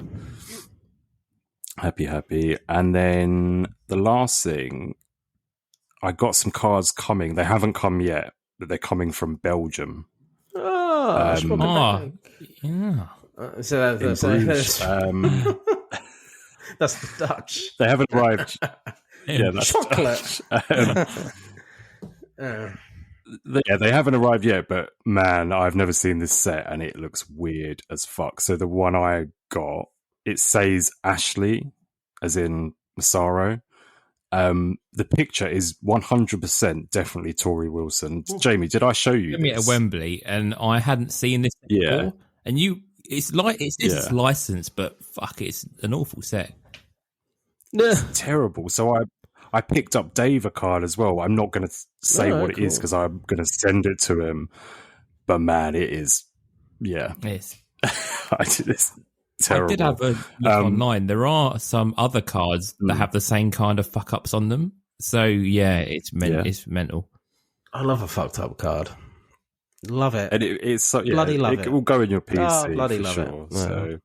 Thanks, I actually picked those up in the pub when we were all in, just after Matt bought his Tiger Stripe Joe Exotic live from whatever it was called. What was that show even called? The Tiger King. Tiger Kid. I never watched it. Yeah, I never watched it. You really should. But yeah, some random purchases all happened within like the space of 2 minutes. I don't even know that I told Matt what I just bought, but yeah, Dave, I'll send you that at some point when it turns up. Cool. That's all of my purchases done. So shall we move on to our big topic? Yes. Do it. Which is, I'll get the checklist up. AEW Skybox Metal 2022. Halfway through 2023. Bit late than never. Well, can I start off? I'm not sure if that's true. Can I start off with that? That is kind of my major gripe of the issue, really, of this whole set. That there's a lot of obviously issues that people have, and we'll go through them. But there's only one real gripe that I have, regardless of the quality control issues, is that the images on these cards, like if you look at the Kenny Omega cards, he's in a lot of the images, he has got the belt. Hangman has in every image that I've seen, basically, that you can see his body or his arms, he has the belt. Now, Omega dropped the belt to Hangman in November 2021. Hangman dropped the title to Punk in May 2022. So these images are a year and a half old plus. Yeah. So I can't get excited about a new product which is really a year and a half old. I was thinking as well, like some of these images are even older than what we're seeing in Spectrum and Flagship Year 2 as well. Like, wow, it's kind of like an oxymoron, right? Because this whole set, this whole product, is a throwback to 90s stuff, and actually, it's actually a throwback to a year and a half ago. So I see it as an oxymoron, that Upper Deck, of course, with obviously AEW and whoever is involved with it. So that is my biggest put off, regardless of what we're going to talk about with regarding quality controls. But I don't know, like, do you guys not see that as like a really massive big issue about it? You know what I mean? Like, yeah, 100%, and it's going to spill into Flagship of 2023 as well. Like, you know, they gave us the preview of the cards, and they're previewing Swerve in Our Glory tag relic, and I'm just like, come on, how long ago did those guys split up? That must have been a year ago now, at least. It's just got to go back to when this was originally up for pre-order, and then when it was originally supposed to be released. Like, even by that point, these images, okay, they were still going to be 6 months out of date, but even still, like, they're still quite outdated. And you would have thought with everything else, there must have been some significant issues with this set all round already. Yeah, and when you look at what Panini are doing, and they're managing to get, you know, guys that have only recently this year joined the company, when they're managing to get those guys on cards already, kind of makes it seem even worse. To a degree. See how long it takes them to get Cora's Baps out in the next. Like, we need to timestamp it, like when she goes back to NXT when the images go onto Panini. That will tell you how quickly that they turn around images. You know what I mean? Yeah, so absolutely. But yeah, cool. Should we go through the hobby box breakdown? Yeah, go for it.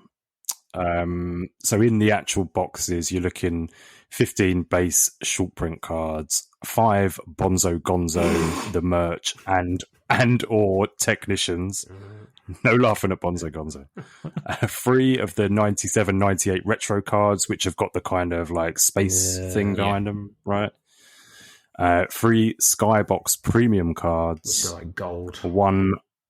Which are the golds, which, you know, look quite nice. But we'll talk about those in a bit. 1 hardware or palladium acetate, which I think both of those look pretty good. You get 1 Planet Metal, and then 1 Feeling the Love, Intimidation Nation, or Turn Up the Heat. The case breakdown is 4 autographs, 12 non-auto cards numbered to 25 or higher, and then 4 either Metal X, Jambalaya, or competitive advantage cards, printing plates and or non-autoed cards numbered to 10 or less. So again, no guaranteed autos in every box or anything like that. Still quite rare to hit. So a tiny bit onto that. So the 15 base set short print cards, generally it's a blue card in every pack. Yeah. Pretty much. Yeah. And if you're not getting a blue card, you're getting either a purple card, which is 199, or they don't have PMGs, do they? What, the purples? No, below the purples. No, I don't think so. Okay. There's green PMGs. They're the lower numbers, aren't they? 1 to 10, aren't they? They're the low numbered. That's it. But are they on the base? I'm not sure. What do you mean on the base? So, the base cards. Oh, okay. So it doesn't look like it, does it? No. So you get the base precious metal gem set is there as well. Yeah. Yeah. So they do, basically. Pretty much. Yeah, 150. Yeah. So the purple spectrum aren't classed as the PMGs. It goes from red PMGs, which are out of 100. Green PMGs, which are out of 10, but maybe that's not what they say on the card. And gold PMGs, which are 101s. And then you got printing plates and whatever not. Yeah. Thoughts about the base? Have you guys seen any of the base? It's all right. Yeah. I've been trying to look at the base. I've been thinking, do I want a base set? As I've thought about it more, the less I want a base set. But you've also got this kind of select thing, haven't you? We've got like the first 1 to 100 are like silver, and then the blues are like the select next tier up, aren't they? Like 101 to 150. Yeah. And of the 100, the 1 to 100, you can get them as autos as well. Mm-hmm. Yes, but you can't get the 101 to 150 as autos, I believe. On a blue, no. But yeah, it is what it is. I'm not madly done. I think a lot of the other stuff is a lot nicer. But what about you? What do you think of the base, Lloydy? I think it's okay. I mean, looking at like what they've done with the numbered card, really. So the purples, the blues are nice, but they're not PMGs. The purples are nice, but they're not PMGs. So really, if you get a blue, you're like, meh. Cool. And I think Jamie probably, I say meh, Jamie, I know you're going to go for the blues. 100%. Like, I'm going to get a set of blues. That is got Jamie all over it. And I love that. And I know he will go for that. I think the thing with this set for me and all the colours, like, this is the first time I've seen anything really like this. You know, you guys have probably seen it in other sports, but for me, this is fairly new for me. But it does give me that throwback to that SmackDown Chrome set from like the bold colours and that image. Yeah. And Lloydy's probably right. I probably will go and get the full base. As soon as I saw it, I was like, that's dripping with Jamie. He would love that. But it's like at the minute they're going for $100 for the blue set on eBay. Yeah. Where if they're so frequently in the box, like that is quite a lot. I don't think that will come down. But a blue set, which is what is it? 100 cards? Is because they don't do 50 cards. It's only 101 to 150. The blues. 101 to 150. Yeah, it's only like 50 cards. Yeah. One sec. No, there's 100. Oh, is Blue Spectrum, 1 per pack, 1 to 100. Oh, okay. So if it's going for $100, mate, get it, because that's $1 a card. Okay, I'll have a look then. Yep. Yeah. Because under that, then you then have the purple Spectrums, which are 199. Yeah. Okay. I'm just looking at that. See, I know my shit. No, I know. I only started looking at it yesterday. But I know. But the thing is, like, the point I was going to make is that obviously I like number cards. I prefer number cards over unique kind of parallels and inserts and I prefer a number card. But these, you're not really, you're searching for these parallels and inserts within the set outside really of the numbered cards from the base.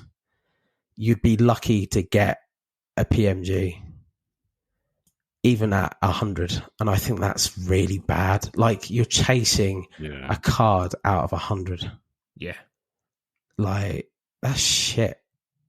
Like, can you imagine, like, you know, like with like pulling on select, pulling a card out of 125, you're like, meh. You pull a card out of 75, you're like, meh. You pull a PMG out of 100, you're like, yes, I fucking did it. Have you really? Yeah, what's the difference there? Yeah, yeah, I'm not too sure, guys. I don't know, Chris. Anything to add to that? It's a difficult one. In regards to the base set, not really. I do collect base sets. You know, I'm doing Heritage and stuff at the moment. It just, I don't know. It just doesn't bother me up, but. Whereas you just said you're more into like numbered parallels and stuff, I'm the opposite, and I prefer inserts and collected inserts and things. So, but doesn't that then show the age of, like, not regarding our age, but the age of our collecting habits? Because you've been collecting longer than I have, kind of thing. So you come from a world where you did collect them as kids and as a child and stuff like that, where the inserts were a thing, where now they're not really a thing. So it could well be 100%. And this thing, and I go back to Jamie as well with it, like, you've got this whole thing about the SmackDown and the retro feel of the SmackDown set. That SmackDown set means nothing to me because I didn't grow up with it. I don't, you know what I mean? Like, but I can understand you guys with regarding the nostalgia that you have for that kind of stuff. Yeah. And I'm not saying it's wrong. It's just not what. It's just different strokes for different folks. Exactly. Yeah, that's 100%. It. But I think this highlights our differences, you know, with our viewpoints on stuff. And I think that's great. I think it's a really interesting topic that it actually does bring up, to be honest. Yeah. Oh no! You going to say something about? Oh, if he froze. No, we're all right. He was just putting the same face the whole way. I was like, oh shit! I was just pulling a face of. Go on then. 5-second pose. Which one next are you going for? So, Feeling the Love. Have you guys seen that one? Yeah, I've seen all of the. I didn't really get what the idea. I thought originally it was like crowd signs, but it isn't crowd signs, is it? It's just another image. It's not. It's just. It just says feeling the love. Yeah. On like a kind of crowd sign. Yeah. Not for me, sadly. Not for me. Yeah. I did see the Malachi Black one where we've got like feeling the love right across the middle of him, and it's like he's taking the shit. Yeah, he'll probably go down in history. He doesn't really strike you as a kind of feeling the love kind of guy, does he? Really? I mean, if they have autographs as well. Oh, do they? Which are very a big chase. The one every 2,000 hobby. So is that 2,000 packs or 2,000 hobby boxes? 2,000 packs, surely. Yeah, because it says E-pack on the next to it as well, so you'd imagine it would be pack. Yeah. So it's one every 2,000 packs at a minimum, because there's some, and that's some of them are even more rare than that. But still, like, even the autographs, it's still no great shakes. No, it's a bit of a weird set of people as well. Like, if it was more up to date, like, you'd like to see a Willow or something in there, like people who are typically quite upbeat. There's a lot of like people who you wouldn't expect, like you say, Malachi Black's a bit of a weird one. MJF, Feeling the Love. Yeah, it's kind of a bit of a mismatch there, but yeah, nonetheless, it's an insert set. So after that, we've got Intimidation Nation. Nah. Again. Yeah, again. It's just I a close-up, isn't it? I believe this one. A close-up of their face pulling a face I was just pulling recently. Not. Yeah, that was it. That was it. Not, not a lot really going on with it, to be honest. It looks a bit fuzzy. No, and I think the font on the actual writing, I know that it's from the 90s and it's supposed to look retro, but it's a little bit too cheesy for me. I think it looks like Word 98. Yeah. It's still got a very similar finish to it, though, like Feeling the Love. It's got that static effect to it. Yeah. John Moxley looks like he's taking a shit in that one as well. So lots of everyone's taking a dump everywhere. All over this product. Right. Premium Stars Sapphire autograph set check. I haven't seen any of these. I've seen the green, but there is a. So these are obviously the premium set, right? But there is.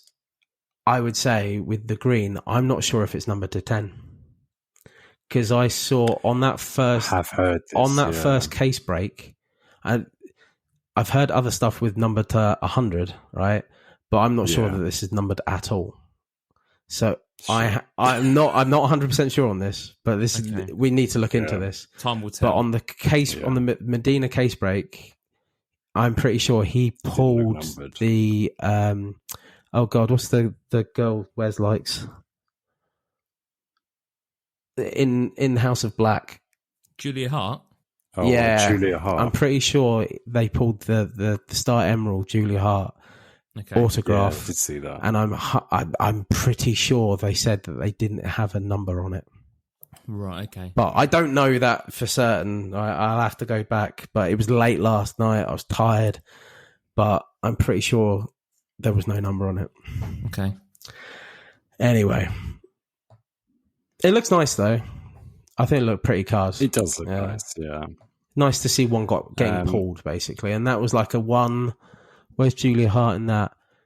No, she's at low odds. One out of 213. Okay, so it's on the lower end of them then. Yeah. I thought with her, it's kind of nice to see someone we hadn't seen before with it as well. Yeah. Do you know what I mean? Turn Up the Heat. What I've seen of these are quite cool. That nice coppery colour. They're all right. I'm not going mad for them. Again, it's just lots of colour. Like if you like lots of colour on your inserts, you're happy days, aren't you? But. Are there any image on these that you particularly like or have seen, or? I've seen them all pretty much. They came out yesterday. I think every single bloody one of them. But actually, no. Did they turn up the heat? Let me just have a look. Because turn up the heat, they're saying it's one every 2,000 boxes. No. So what am I thinking about then? Let me just have a quick look. I'll quickly I'm about to say the next one is the retro set. They're quite. You see a lot of those in the boxes. One second. Turn Up the Heat on eBay is going all over the place price wise. I saw loads of these come out. They are definitely not one every 2,000 packs. So this kind of makes you think checklist, because we do know that there are checklist errors within the set. So again, it could be something like that. I mean, let's just scroll back up to the top and look at the box breakdown. Is turn up the heat. So you get one Feel the Love, one Intimidation Nation, or Turn Up the Heat. So it's not one every 2,000. This checklist is shit. Okay. I'm going to say if they are, there's one. I thought I was going fucking mad. I thought I was like, nah, it can't be. Oh no, I'm looking at there's autographs to it as well. That's what I'm looking at. So, oh no, am I? 1 second. I think I've gone mental. Do I put the telephone hold music on? No, there is a Turn Up the Heat. There's an autograph version of it as well, which is 1 out of 2,000. That's why. I haven't seen the autograph version of it, so.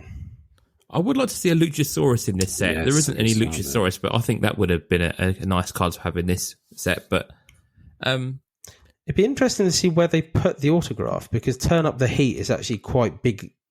It's quite boldly worded at the bottom of the card. So it'd be good to see an autograph of it. Anyway, should we move on? Yeah. Yeah, I mean, there's quite a lot of inserts within it. So you've got, as we said, the 97-98 retro checklist, and then you've got... The only one I'd say with that is that there's a Ricky Stark card, and that image of Ricky Stark has been used so many times now. Yeah. You know what I mean? It's just like, oh, God. But whatever. Yeah, and with those 97-98 ones, you can get the PMGs as well. Bonzo Gonzo. Have you guys seen these? These were rubbish. They are crap. Have they ever appeared anywhere else? Are they in any other historical set? I think they are, yeah. I think they are. I'm not 100% sure, but I'm pretty sure. They're a pop art, comic pop art die cut is the only way to describe them. The way I would describe them as something to scrape your car with when it gets icy.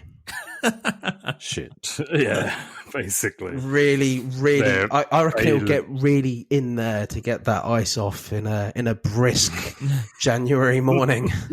I think the key thing with this is that the Bonzo Gonzo, most of it is Bonzo Gonzo and the artwork, and there's a teeny tiny picture of the wrestler in the corner, and it's like, it's no, not for me. Sorry, guys, this is a miss. Shit. Yeah. Then we've got Competitive Advantage. I can't remember what these ones are. So they're really rare. They're one every 600, and I have seen. I saw the Wardlow poured last night, and they do look really nice. Actually, the cards. I would say, if you guys feel free go. If I would recommend one card to go and look at out of the set, Competitive Advantage would be the one. Okay. As a Presidente recommendation. I also like hardware as well. But okay. What else have we got? Yeah, hardware. Yeah. Which is the acetate. Likey. Yeah. And I think that I've seen these. They're quite nice. Look, quite nice looking card. I want to get the Bucks. There's the Bucks cards are really cool, and I think with Matt, you can actually see like the Bullet Club logo on his top and stuff like that. Oh, really? Yeah, I do really want to get those. Feeling the Love. Did we do Feeling the Love? Feeling the Love, yeah, that's been done. I think we did that, Intimidation, Jambalaya. I think we're getting to the more rarer ones now. So the Jambalaya, they look like a dog tag, rare. don't they? In shape. I'm not a fan. No. They look like a suppository.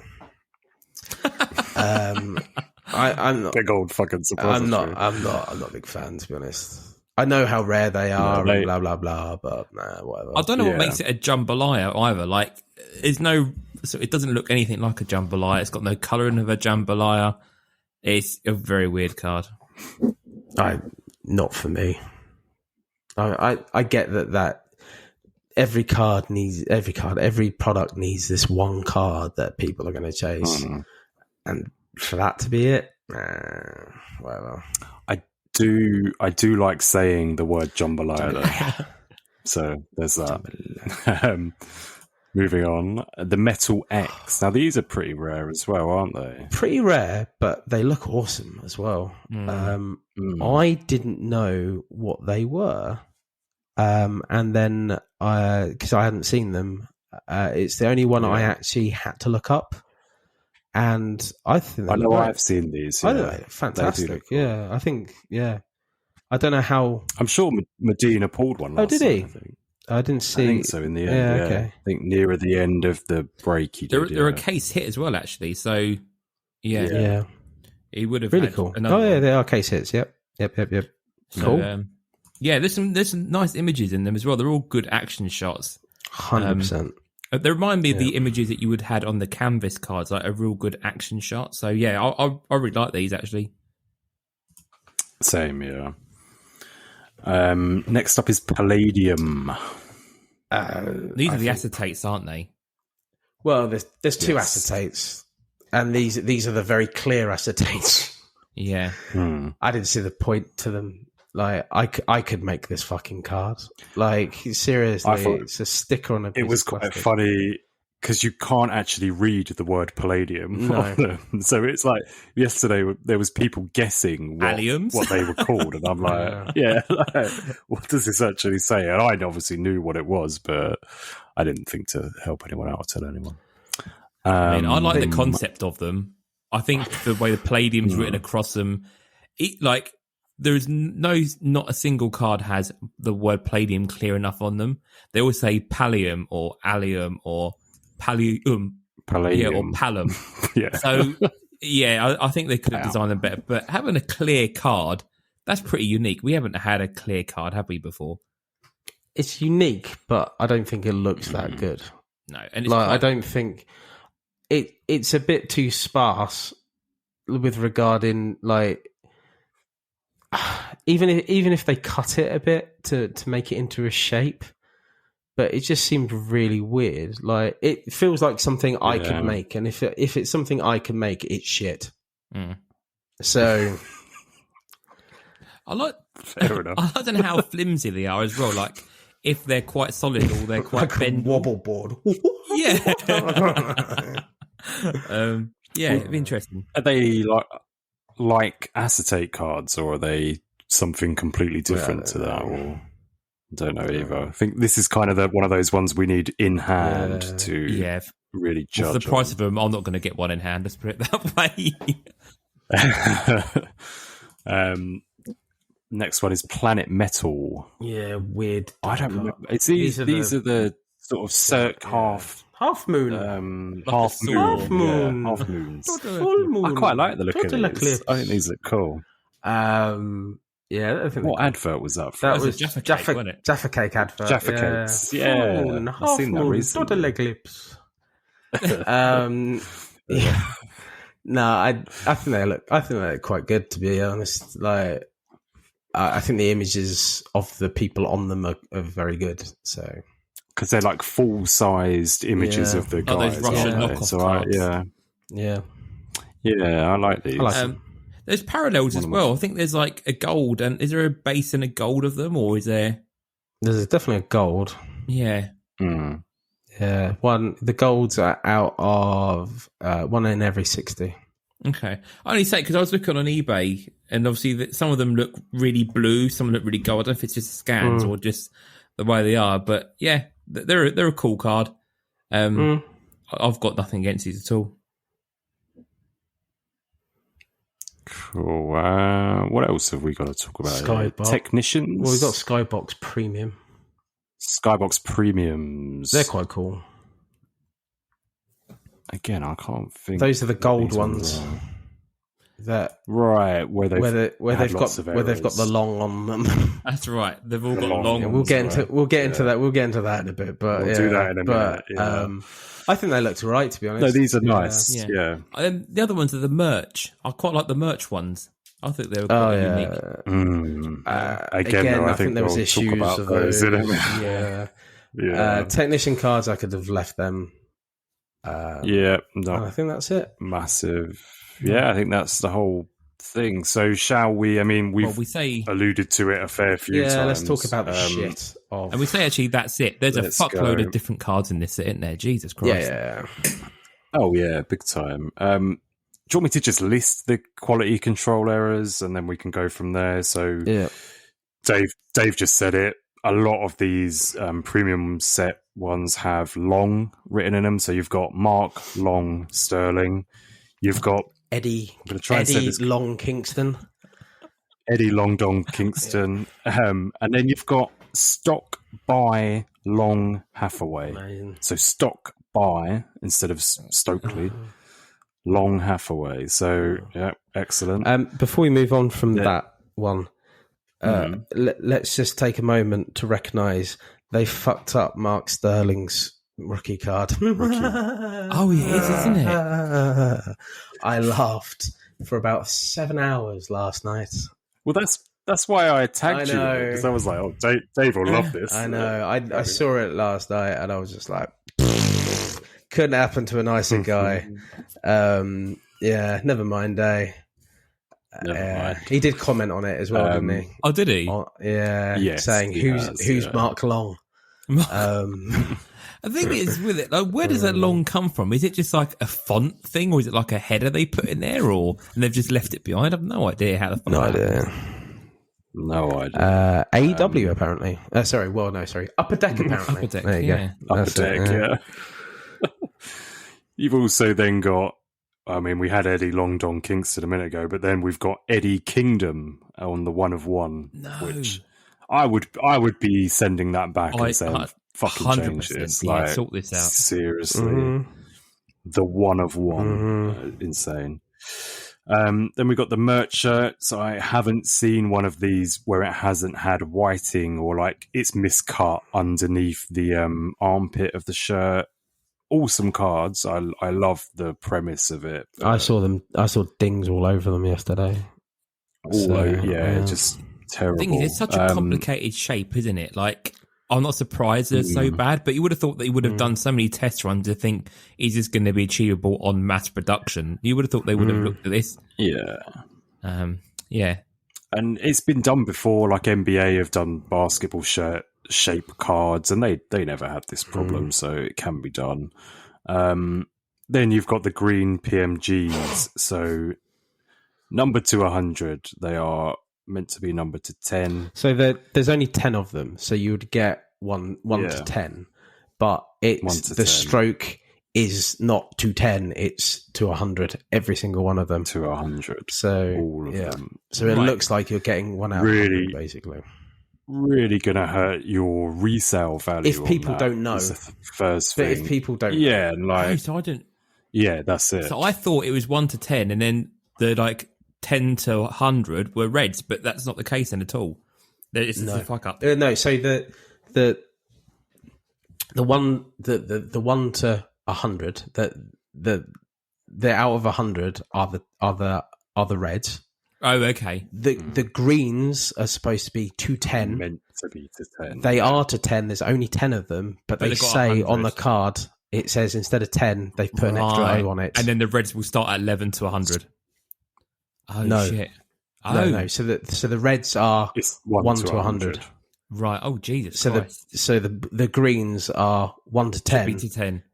But oh my God. The next part of it that should be out of 10, all of them say 100. Oh God. Yeah. Well. So yeah, pretty fucked up. Pretty fucked up. Speaking of fucked up, Chris, if you're going to buy the products, that is another big issue why you shouldn't buy the product. Yeah. I'm going to buy the product, but I'm just going to hope that I don't get a green PMG, which is a stupid thing to wish, but whatever. Matt Jackson on Nick Jackson, acetate palladium. This has happened before, has it not? This happened with their autos. Yeah, that's right. So their tag team autos, they had the Matt Jackson sticker on the Nick Jackson side. I don't know if that was on all of them or just one, but that was an example I've seen. That this is not the first time Upper Deck have mixed the Jacksons up. Terrible. Just think, there's only 2 of them. Can you imagine if they were the Jackson 5? Jackson 5. Tito would be fucked, wouldn't he? Poor Tito. And then just lots and lots of checklist errors. So, like, I've seen quite a lot of, well, not a lot. I've seen a few break spots being sold, and then they're like, well, they're not in the checklist, and it's, are they in the checklist? Are they not? Santana was the weirdest one I saw, because I was like, like, he's back. Okay, that's quite cool. And I looked, and I was like, as soon as the break was coming out, I saw Ortiz obviously come out, and I was like, "There's no Santana in this." But that's tough. Like, the thing is, like, that is tough on the breakers. However, it's harsh on the breakers. It is harsh on the breakers. However, it's how quickly you react to that information, and this information is quite regularly available quite quickly from people. I would be surprised if you go on any breaks today, and if any of those breaks have actually taken any of that information in. I would be surprised. Be surprised as well, yeah. Be careful. Mm-hmm. And then there was the Brian Pillman was taken out and replaced by one of our favourites, Roosh. I just wanted to hear you guys say Roosh. Thank you. Yeah, he was in there. I saw the card of him yesterday. Yeah, I have seen him. So that's the errors, or the QC errors or complaints so far. And this is only day one. Like, the product only hit breaks yesterday, didn't it? Day one. So there is definitely potential for more. And shout out to Dave Nagel for being all over this as well. That's what I was going to say. He's been like 100%, massively all over this from hour one, basically, of all of this breaking. So, yeah. He's basically got a thread now of like he's really well, hasn't he? So, yeah. But, yeah. Final thoughts on this? Breaks, buying, I think not buying. Did we not actually say about all of this? Like, we kind of feared for, what this is going to be like in the future, because they never really addressed any of the issues. Like, we always had this outstanding issue of like that relic in set one, series one. Yeah. No, it never got addressed by anyone, anything, nothing. Never been really picked up at all by the nothing. And I'm like, I don't think that the quality control is there. We've seen a lot of problems from set to set. I think Spectrum was probably one of the better ones. I know it had problems, but not quality wise, not like this is on another level. So quickly bad. It's so, but like, with series one and even series two, it took us a while, like, to find out all of the miscuts and the whatever. I've never seen straight away. I've never seen the community react so badly to a product so quickly, and I think on top of that all, more so than anything, is that they were waiting, anticipating it for exactly. Especially a year and a half. We're looking forward to this as well. Like, when we saw those initial images, we were like, well pumped for this. Yeah. Yeah. And that's the thing, like, that people wanted it, they got it, and they're like, well, this is actually shit. So, so where do you... Sorry, Chris. I was just going to say, Billy Celia of Upper Deck is going on the Card Foundation podcast soon, and I feel like it's a really brave move, because they're probably going to put some pretty tough questions his way. Oh, I don't know. I think those boys are very respectful, and you have. But they're going to ask. The thing is, exactly. But you have to be respectful. It is a guest. Like, if we had a guest on here, and we know that their product is shit, we ain't going to say, mate, we think your product is shit. So there's a fine line, though, isn't there? There's being, not that we're journalists, but there is a journalistic aspect to it where you need to ask the correct questions, but do it in a certain way. And I think you do have to ask these kind of questions in a respectful way, like, how do these kind of things happen? What's that kind of process? And try and find out. And then Billy may obviously be fully aware of these things, but it's kind of asking those kind of questions. Yeah. I think, and that's the thing. Not like there's one issue. Yeah. But that's the thing. It's like, but how it would be interesting to see how they deal with it, because obviously it's obviously the timing, the time of the products coming out, and also on top of that, the quality control issues, the checklists, everything that is going wrong is going wrong.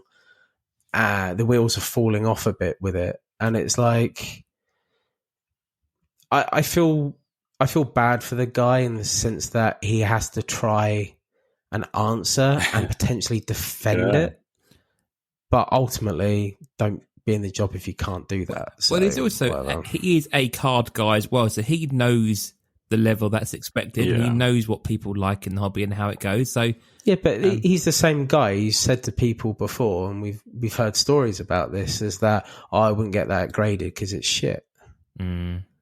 You know, we've heard those stories. You know, so it's like I don't know. Like it's going to be what it's going to be. I will listen to it, obviously. Oh, 100%. Yeah. I'm going in there with a mind view of you're going to have to at some point defend the undefendable if you ask those kind of questions.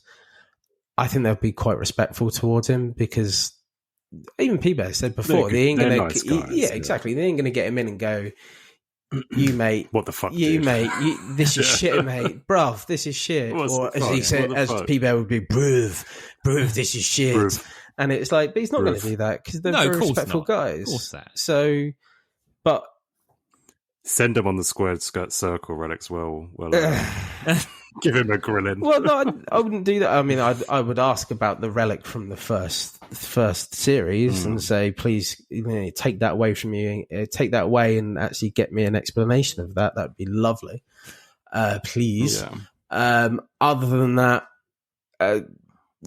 like obviously you've had all of these issues. I think ultimately, the question we want to know. What are you going to do to get it better? What's your plan of action in order to get from shit to good? And if you can explain that, then you are then going to get people to support you. Or and reassure the community as well that, look, we're aware of these issues. We are going to try and resolve them, you know?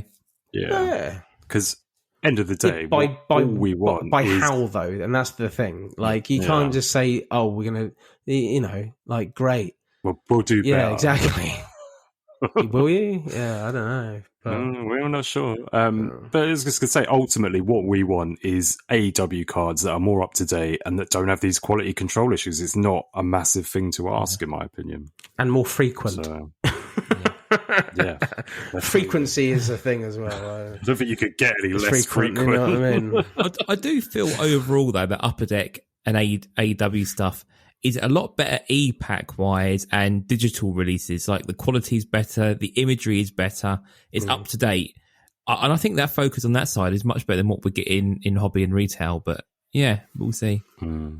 When obviously WWE go back to tops, what I would say, if AEW went to Panini, that would be, in my view, a game changer. Big time. And I think Upper Deck will only have themselves to blame if they did lose AEW to Panini. Yeah. Just up your game. Like, I know that you've had X issues because of pandemics and everything like that. Just up your game. We've said it from day one. Like this... All we've covered in these last year and a half of us being together doing this show is Upper Deck, up your game. Yeah. And we're still saying that to this day. We're still saying it. So, never mind. Here's hoping. Yeah, whatever. They ain't going to change tomorrow, are they? So, whatever. No. Cool. So that wraps us up with AEW Metal 2022. Shall we do our top 5? Yeah. Let's rattle through the top 5, yeah. I've just noticed on the notes I've written managers. It's not. Ooh. It's art cards. Good job on all, because mine aren't managers. Good job. Yeah. I wouldn't be shocked. Who's starting us off? Dave, do you want to start us? Yeah, I think the first one would actually probably take longer for me to describe. But the first one, I've just put Daddy Naughty. I actually did make one purchase this week, and I've saved it to now. I bought a 101. I blame Chris entirely for this because thank you. I was looking at art cards, and I found an art card. I liked it, and I found a 1 of 1, and I bought it. Boom. So that was the Impact. So I think they're still TNA Impact in 2013, TriStar. They would have been. I think they're still, TNA Impact. TNA Impact? Yeah, I think they're still TNA Impact. So it's card, I believe it's card 100, and it is Aces and Eights as a group, but there's an art card of Aces and Eights. It's a rainbow 1 of 1. I got it from America. I haven't got it yet. It's still being shipped to me. But yeah, very naughty of me. I found something I liked and I bought it. So the person who drew that was Sebastian Shaw, who is Loomis. Yes. In WWE. Yeah. So there you go. It's a weird one. I just like the fact it's got aces and eights on it. The biker group that none of them rode a bike. No. Love it. Not one. Not one. I love it. I think it's the most insane. Like, Impact did some insane shit over their time, and this is one of them. It's hilarious. I picked up in that same year. They done like the Jeff Hardy art cards in that same set. They did. Yeah. Sorry if you guys have picked any of them, but yeah, I actually grabbed the same thing. I picked up the one of that just because it came up years and years ago. But it's quite nice. It's quite nice to have something like that. So yeah. Number 2, Garbage Pail Kids 2019. Had to choose one of them, so I just put Slick Rick. But I like them all. I think they were quite good. Woo! They've got a really niche kind of followers. Like there are quite a few people that I know who love these cards, which is great. They're not for me personally, but I think they go for some really good prices as well, to be honest. Yeah, they really do. I think they're a limited run as well, I think. So, yeah. They were, yeah. I missed out on the whole set recently. Oh, did you? Oh, really? I remember. They went for just over 100, which is that's amazing price. This is so good. But number 3, Leaf. Any wrestling card Leaf have made, because they are basically all art cards. And I've just put one, and that's Jay White's rookie auto, because there you go. That's recent, new, and very chaseable. So that's from the Leaf Heroes of Wrestling. Leaf Heroes of Wrestling, yeah. Yeah. But to be honest, it could be any Leaf card, right? There's so many of, none of them are real pictures, are they? They're all art cards. Yeah. So, and well done for Leaf for doing that and finding that kind of niche market. Being on the ball, yeah. And I tell you what, with this, I was looking at this the other day. The yellow parallel looks wicked because of Bullet Club Gold. So. Yeah, that's what I was thinking about the other day. I was like, I've got the blue and the white. So it's annoying that they couldn't do Bullet Club Blue. That'd be awesome. Topps Undisputed 2020. Obviously a Schamberger. I went for, I think it's the most iconic is the Asuka. Everyone knows that Asuka card. It's one of the ones when you think about an Asuka card, sound like I'm from. I thought I sound more from Boston than I did from the Scouse land there. Asuka card. When you think about Asuka cards, I actually do think about this card. Like, I don't think this is the one where she's holding up the mask. Yeah. This is like, I can't think of another Asuka card in my mind right now other than that card. So, and number 1, this is the first and probably only time that I'm putting a French person at number 1. Yeah.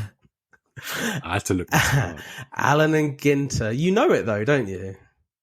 Alan and Ginter, 1888 Theo Bauer. Now, the reason I've done this is because obviously Alan Ginter are the daddy. We're probably never going to have a card from 1888 again, ever.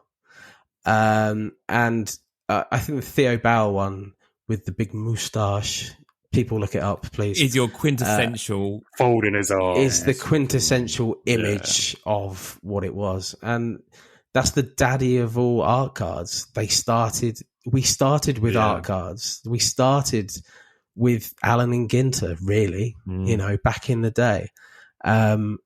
For me, it had to be number 1 because ultimately, without them, we wouldn't be talking about any of this. No, I agree. No. Like wrestling cards at all. You know what I mean? Not just art cards, wrestling cards at all. Trading cards probably. Yeah. So, yeah, that was my addition. I've really missed a trick here as well because like you say, Allen and Ginter, some of those art cards are really iconic, and I didn't even consider Allen and Ginter on my list. It didn't even cross my mind, and I wish it had. But yeah, really good shout there, Lloydie, going back as far as that. I took the time machine back, baby. Yeah. I went all the way back. Yeah, does Sam have that card in his collection? I know he loves a bit of vintage. I don't think he's got Theo Bauer. It's quite an expensive card, actually. I'm not saying he doesn't own it because it's not an expensive card. I just think it's quite hard to get. So I saw like a PSA 5 for like $1,500. Oh, really? Yeah, I was about to say I've seen like one. Yeah. Wow. They ain't cheap, basically. This one. It's one of the first ones, basically. I think they started like a year before or so. Okay. But it's one of the first ones. But I think this is the most iconic one that I've known since I've been in the hobby. I've known about this card. It's been there, yeah. Yeah. Nice. Cool, right. Jamie. Yeah, I'll rattle through mine fairly quickly. I think you guys probably know most of mine. So number 5, I've gone for the Bendham's cards. So these are the little figures that they had back in the day. Yep. I'll pick one just because to pick one, and I've gone for the Rocky Maivia. This is his first figure. It's around the era of the Cardinal stickers and stuff. Is it really one of his... I don't know if it's a rookie year card, but it's an early Rocky Maivia card. It's a nice image of him on there. I would imagine it is, yeah. So yeah, number 5. I think it's a rookie year for sure. Now there are some other cool ones in that Bendham. There's a Kane and there's Cactus Jack and there's no end of cool images. So yeah, I'll put that at number 5. Number 4, the short-lived living set. I picked 2 from this set, which I think are sort of quite good ones. There are so many to pick from, obviously. I've gone for Santa Cena and The Undertaker. The Undertaker, a nice sort of purpley colour, really nice. And then Santa Cena, I think is just a bit of an obscure one, which we can imagine is going to be collectible in the future. So that's at number 4. The amount of those cards I'm going to get around Christmas time again, which have been customised. Thank you, listeners. I love you all to bits, fuckers. But I'm no doubt going to get a load of them again around Christmas time. Ho, ho, ho. Just keep bringing them. Just keep bringing them, lads. It's funny. It does make me laugh. Number 3, I've also gone for a Garbage Pail Kid. We've already said again, like this is such a rare set. Yeah. My favourite of this whole set is Mixed Up Mick. So it's kind of like one kid exploding out and having the 3 faces Foley all on one card. It's a really nice image. So yeah, number 3 for that. Number 2, Transcendent. I've gone for the Dan Bergen portrait. So I didn't figure this out first of all, but I didn't realise actually Dan Bergen does the living set portraits, looking at the style of the painting. So yeah, so yes, I've gone for one that I saw on eBay, which has got a hell of a price, and that's the Alexa Bliss. So yeah, it was 2020, right? 2020, yes. Yeah. I don't know if they were actual sort of prints or if they were just the ones of the original art, but I don't know if they were unnumbered in that Transcendent. I assume not being Transcendent, but yeah. And then that Alexa Bliss card is like, if you're an Alexa Bliss fan, get that card. Yeah, Jesus. Very cool. I reckon Trav after he listens to it, he might be like, Yeah, when he sees that, he's gonna like it. I think it's having the gold frame and the blonde hair, like everything. It just looks a really nice really card. Good, it's the best. It is the best Alexa Bliss card. Yeah, that's out there. Yeah, it has to be. There's nothing that comes near to that card. It's brilliant. No, a really nice card. And then number 1, I don't know if you guys have ever seen any of these. So they're all one of ones. And that means there is only 31 in total of all these cards. And they're the Topps 2009 autograph sketch cards. Now, these were sketch cards by Santino Marella, Eve, Jerry Lawler, and Natalia. And they were basically given the card and they could write whatever they want or draw whatever they want on them. Jerry Lawler, of course, does portraits of wrestlers. Santino Marella does a couple of self-portraits. Natalia just does peace, love, courage, real random shit on her cards. Weird. Yeah. They are art cards, bloody random. I've never seen them surface ever before, but I thought they were a good talking point and maybe put them on people's radar already. They're I've never seen them. Like, I had to look them up.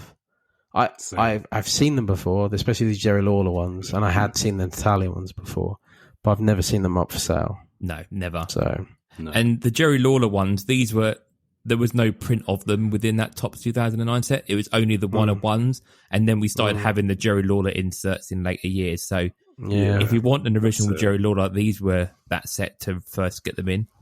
Oh, so, cool. I'll put them at number one. A bit of a niche. I haven't specified which one, just those in general. I think they're a unique piece there. Mm-hmm. Chris. Wicked. Cool. Right. Number 5, I've gone for Living Set again, but I've gone for Io Shirai and Asuka, mainly because the backgrounds of them, they're like black clouds and then they match up when you put them together and it like makes almost one card. Oh, yeah. I forgot about that. Just really cool. I just think they were releasing these living sets in pairs of 2. They should have done this for every one of them. Done the backgrounds match or the backgrounds are linked in a way, but it kind of just seemed like they did it when they felt like it. But the black clouds behind them sold them for me. I do like the Santa Cena and the Mick Foley Cena and stuff, but yeah, no, these ones were my favourites. There is a couple of questionable living set cards, notably Charlotte Flair springs to mind. It is horrible. And no Hulk Hogan. I know you've got Mr. America in there, but should have had a Hogan in there as well. And mixed up names as well, didn't we have that within living set as well? With Edge and Reigns, Roman, was it? Or something like that, yeah. So there's a few errors in there. Next, I have got some Allen and Ginter, but I've gone for the minis. So the little cigarette style cards. These were in the Heritage 2012 release. There's quite a few decent people, but for me, I've gone for Trish Stratus. She just looks insane in it, in my opinion. I know that's a little bit sexist. It's or whatever, a nice set, though, isn't it? Yeah, just wow. It is a really nice, and I've got some of these little cigarette cards, but I think they're Leaf ones, they're Bret Hart ones. But yeah, so just like cigarette paraphernalia, I just think the little mini cards are cool. It was almost as well I think my first experience of trading cards was like a Disney set and a Turtle set that you got in like PG Tips. I don't know if you guys remember them, but they were like in the cigarette style, little tiny cards. And it's, what got me into cards even before wrestling cards. So there you go. I recently rebought a lot of them as well. So there you go. Number 3, I've gone for Jerry Lawler portrait cards. As Jamie said, after that 2009, Topps kind of gave Jerry Lawler the ball and he ran with it. And he features in like 2012, 13, 14. There's loads. They go to full colour at this point as well, don't they? So they're really nice. Yeah, so the one that I've chosen is Sergeant Slaughter. It's in the Topps Chrome 2014. It's a wicked image. One of the things I liked about this as well is Jerry Lawler somehow has managed to get his own logo in these cards. Have you seen this? No, I haven't. And so if you look at the bottom of the cards, it's like Jerry Lawler written, but it's done in the exact same font that Grand Theft Auto use. No way. So how he's managed to get away with that, because it is like a carbon copy of Grand Theft Auto's I'll have to have a look. thing. So yeah, really love that. And yeah, it did send me down a bit of a rabbit hole in terms of like, I'm going to buy this, I'm going to buy these, but I haven't yet, but I think I will pick up a few of these. Go buy a 101. Really cool. Not a 101, just a normal Sergeant Slaughter or someone, but yeah. Number 2, I've gone for the Undertaker 2020 Undisputed Rob Schamberger. So same year as Dave's Oscar one, but I think the Taker one is insane. It's got like what I can only describe as hellfire behind him. So it's like red and orange sort of flames behind him. He's got his hood down. Really, really cool card. And if you are looking to pick one of these up at the moment, our show sponsor, Singled Sealed Memorabilia, has it up on his eBay store, PSA 9. it's something like 40 quid. And if someone doesn't buy this by the end of the weekend, I'm buying it. So yeah, there you go. Really, really cool card. And number one, I have gone for, it's a crossover card. It is Batista X Cheetos Edición Especial, Spanish card. There was like a set of these. So you had Triple H, Undertaker, Cena, and Batista, but the other ones are okay. The Batista one, he's like jacked. It's just, it's his pants. It's amazing. Don't think about doing that as the thirst trap. That's not fair. You can't do that. Cheetos guy in his pants. No.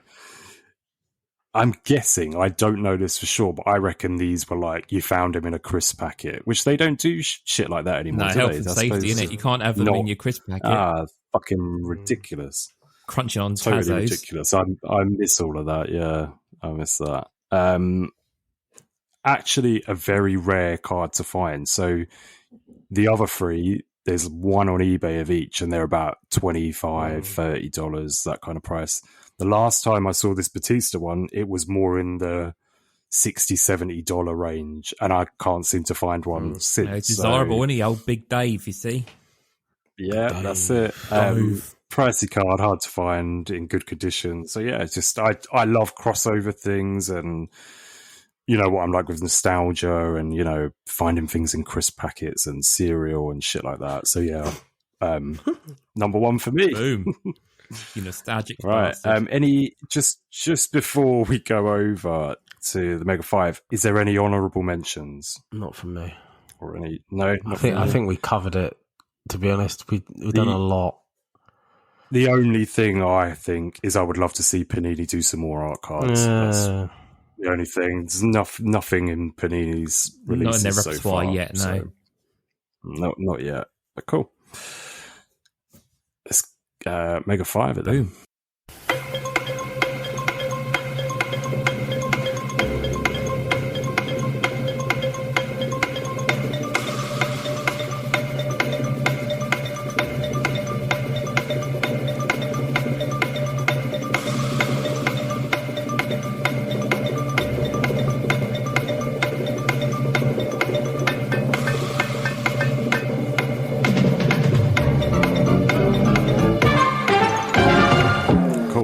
We are back.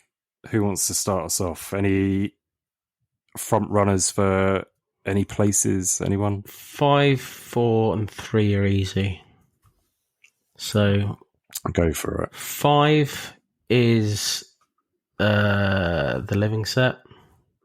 In general, or a specific card? Just no, in general. Okay. 4 is the Garbage Pail Kids. Yeah. And 3 is Undisputed. Schamberger. Just 2020 or all Rob Schambergers? Just 2020, because we've both listed 2020 on there. And the first year as well, wasn't it, really? Yeah. 2 and 1 is up for grabs, guys, because ultimately you've got Leaf, Allen and Ginter, Transcendent, Dan Berggren, which is pretty awesome, to be honest. Topps 2009, Batista Cheetos. I was about to say, where's my Edición Especial? I was going to say, Batista Cheetos. And potentially the Chrome Lawler as well. I think Allen and Ginter 1888 needs to have a shout in there, being the beginning of what we know as the wrestling card, you know, that art card. The problem is, if we put that at 2, what goes at 1? I reckon, well, we just said Alexa Bliss Transcendent, you know, or do we not have Dan Bergen on there because he is doing the living set artwork? I have a preference, and Jamie, I do love both of yours. 1 and 2. I love them. I think they're great. But if we put Allen and Ginter 2 with the Theo Bauer from 1888, I'm happy to put a number 1 Topps Heritage 2012 Allen and Ginter Minis Trish. Oh, the reason being, I love that set. Yeah, I do too. It's one of my favourite insets of all time. And I'm perfectly happy to have that as number one. And you got the nod to Alan it's a number 4 in one person's list, I know, but I think as a nod to tradition as well, I think it was such a nice throwback to have a little mini card and all that. Yeah. So. And that's what we're missing now. Like that kind of like little throwback mini card. I love that, man. Would love I to love see them the do chrome like as that, well. yeah. And stuff like they did, with the Alan Ginter stuff. I loved all that. I think it was really cool, man. Okay, right. So we're going to have then 5 living. It's up for discussion. I'm not saying like if I was about to say I'm a little bit upset with my Batista not going in. Okay. But I wouldn't genuinely. Your Alan and Ginter, which is number 4, is Batista's way better than that. I mean, I do like that set, the Alan Ginter set. It is nice. I just like I'd be more happy for that to go in than anything else on the lists. So is number 2 up for debate still, or are we securing with number 2? I thought we were putting Alan and Ginter 1888 and Theo Bauer at number 2, and then at number 1, and then at number 1 we put Trishy Baby. Well, Heritage 2012, Alan and Ginter, Trish. I think all of them, to be honest. Yeah. I'd love that full set. Yeah, love that full set. Yeah. Same. Fine. I think I'm happy with that. I think we've got a nice mix of cards across there. We've got the key sets across there. I think we locked that in. 5, 4, 3, 2, 1. Done. Okay. Boom. Cool. There you go, Chris. You were saying I'd never get anything in.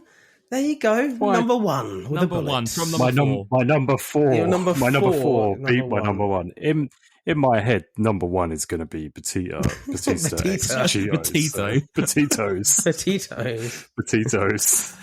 Oh, dear. Anyway. I tell you what, though. Technically, he's number 2, mate. Leaf. I tell you what, Leaf could get into that number 1 spot, in my view. Transcendent could get into that number 1 spot. Yeah. That Tops 2009 is wacky as fuck, but it still could get into number 1. It's I think this is one of the hardest top 5s we've ever done. Mega 5s we've ever done. I don't think I appreciate how many art cards there are through history that aren't traditional photos. And there's a lot of stuff we haven't even touched on, like in art stuff, even with our 15 cards there. Really good. Mm-hmm. Cool. Right. Wicked. That's pretty much us done for another week. It's been a bit of a long one today, but we knew it was going to be. To talk about. We knew it was going to be. We're knocking on 3 hours, I think, looking at the timestamp. So there you go. To be honest, cool. It was all in. We needed to discuss all in. Absolutely. Yeah. We knew. Cool. So, plugs and goodbyes, Jamie. Boom. Right. So, I think it's my week next time around, isn't it? So, yep, it is. Yes. So, what I've been thinking about top 5. We spoke a lot about AEW positives and negatives, all in, of course. So, let's go for a top 5. I want top 5 E-Pack cards, not things that were released later on in hobby or but before. Okay. Just the E-Pack, so match dated moments, new arrivals. Any of those preview cards we had come out, anything like that was E-Pack exclusive originally. E-Pack exclusive, yeah. Okay. Obviously, you can the ones you could redeem later, but I'm happy with like the digital ones if you want to chuck them in as well. No. Yeah. No, really? Like the digital ones that you cannot redeem. That you can't. Well, that people are doing customs. Yeah. Which is quite cool, actually. Some of the customs I've seen are really cool. Yeah. But I wouldn't say those, because those will beat the physical cards. Fine. Well, we won't include them there. Okay, we'll just go ones you can redeem. Yeah. So yeah, fine. Wicked. Literally, it would be like all of our top 5s is stuff that just lives online. We could never get. Yeah, that hook, for example. Yeah. Oh man. Fine. And what about your big topic, Joe? So we're going to have a bit of a flat time, aren't we, with releases, I think. We had a bit of a conversation before we started about things we could do. Lloydy, you came up with a bit of an idea. I think we're going to run with that, aren't we, more? I think looking at upgrading and hoarding is kind of like the aim we were looking for, weren't we, really? So like go through the specifics of hoarding, and which really leads into potentially what you do with this kind of stuff and maybe upgrading. Yeah. Not necessarily downgrading, but definitely upgrading. Yeah. So, an interesting conversation as opposed to reviewing something, just a bit of debate, really, which would be quite good. So, we'll go with that if you guys are happy with that. If you want to reach out for me, usual places. Now, I'm going to confess, I'm back over on X. I've snuck myself back on there. I got a notification earlier. I got a notification about your digitizing. Bastard, honestly, mate. Your VHSs. Elon Musk is hooked me back in now. I went cold turkey for a couple of weeks and then realised I still needed to communicate with people. So I'm back over there. You can find me. I'm at Jamie Stocker if you want to find me on X. In regards to all the other socials, again, if you're not in the Facebook group, come join us in the Facebook group. Search for Squared Circle Relics Pod and you can join the group and we'll be chatting stuff in there. And then on Instagram, been a little bit quiet on the Insta side of things, but we will be doing a competition. So look out for a post on there about how you can get involved with that. And we'll be doing a little prize pack there. And other than that, if everyone's interested, always hit me up with a message and look out for me appearing on Wrestling Trading Cards TV over the weekend. Awesome. Lovely. Mr. Dave, where can we find you? Hi. D_Lloydy boy on Insta. Nobody loves me. They still don't message me. I message people, but nobody messages me. So, whatever. Bothered. I'm going to do you a card that's got David Lloyd feeling the love. But I also run our X, which is SCR Pod. I haven't been very active on it recently because obviously we've been quite busy and we have, I've reacted to stuff that's happened in the world, but we've just been busy and I've been drunk and working and after being holiday as well. Holiday and I've been busy. Yeah, so I've got back into work this week and it's just been hella busy. Let's just say that. Is what it is. So, that's it from me, really. Wicked. Cool. And from me, obviously, if you're listening and you're not in the Facebook group, join the Facebook group. It's, fun. There's people posting stuff. John Furman posting all his mail days. Shit. He has some great mail days. He really does. But yeah, you can find me Instagram, Cambridge Trading Cards, YouTube Cambridge Trading Cards as well. Nothing new on YouTube, unfortunately. I'm struggling with product at the moment. Kind of been waiting for this Skybox, but will I buy it or will I not buy it? I don't know. Would like to see somewhere in the UK stock it, is what I would say. So sports trading cards, basically. Maybe some select blasters or something like that to fill the void at the moment. But I will just quickly say 340 subscribers now, which I think is crazy. That's really good, dude. Really crazy. Cool, man. Yeah, I think I was on about 300 like a couple of months ago. So yeah, even though I'm not bringing out loads and loads of content, I'm still getting some views and feeling the love, as you might say. I'm fucking not. Someone messaged me. Don't.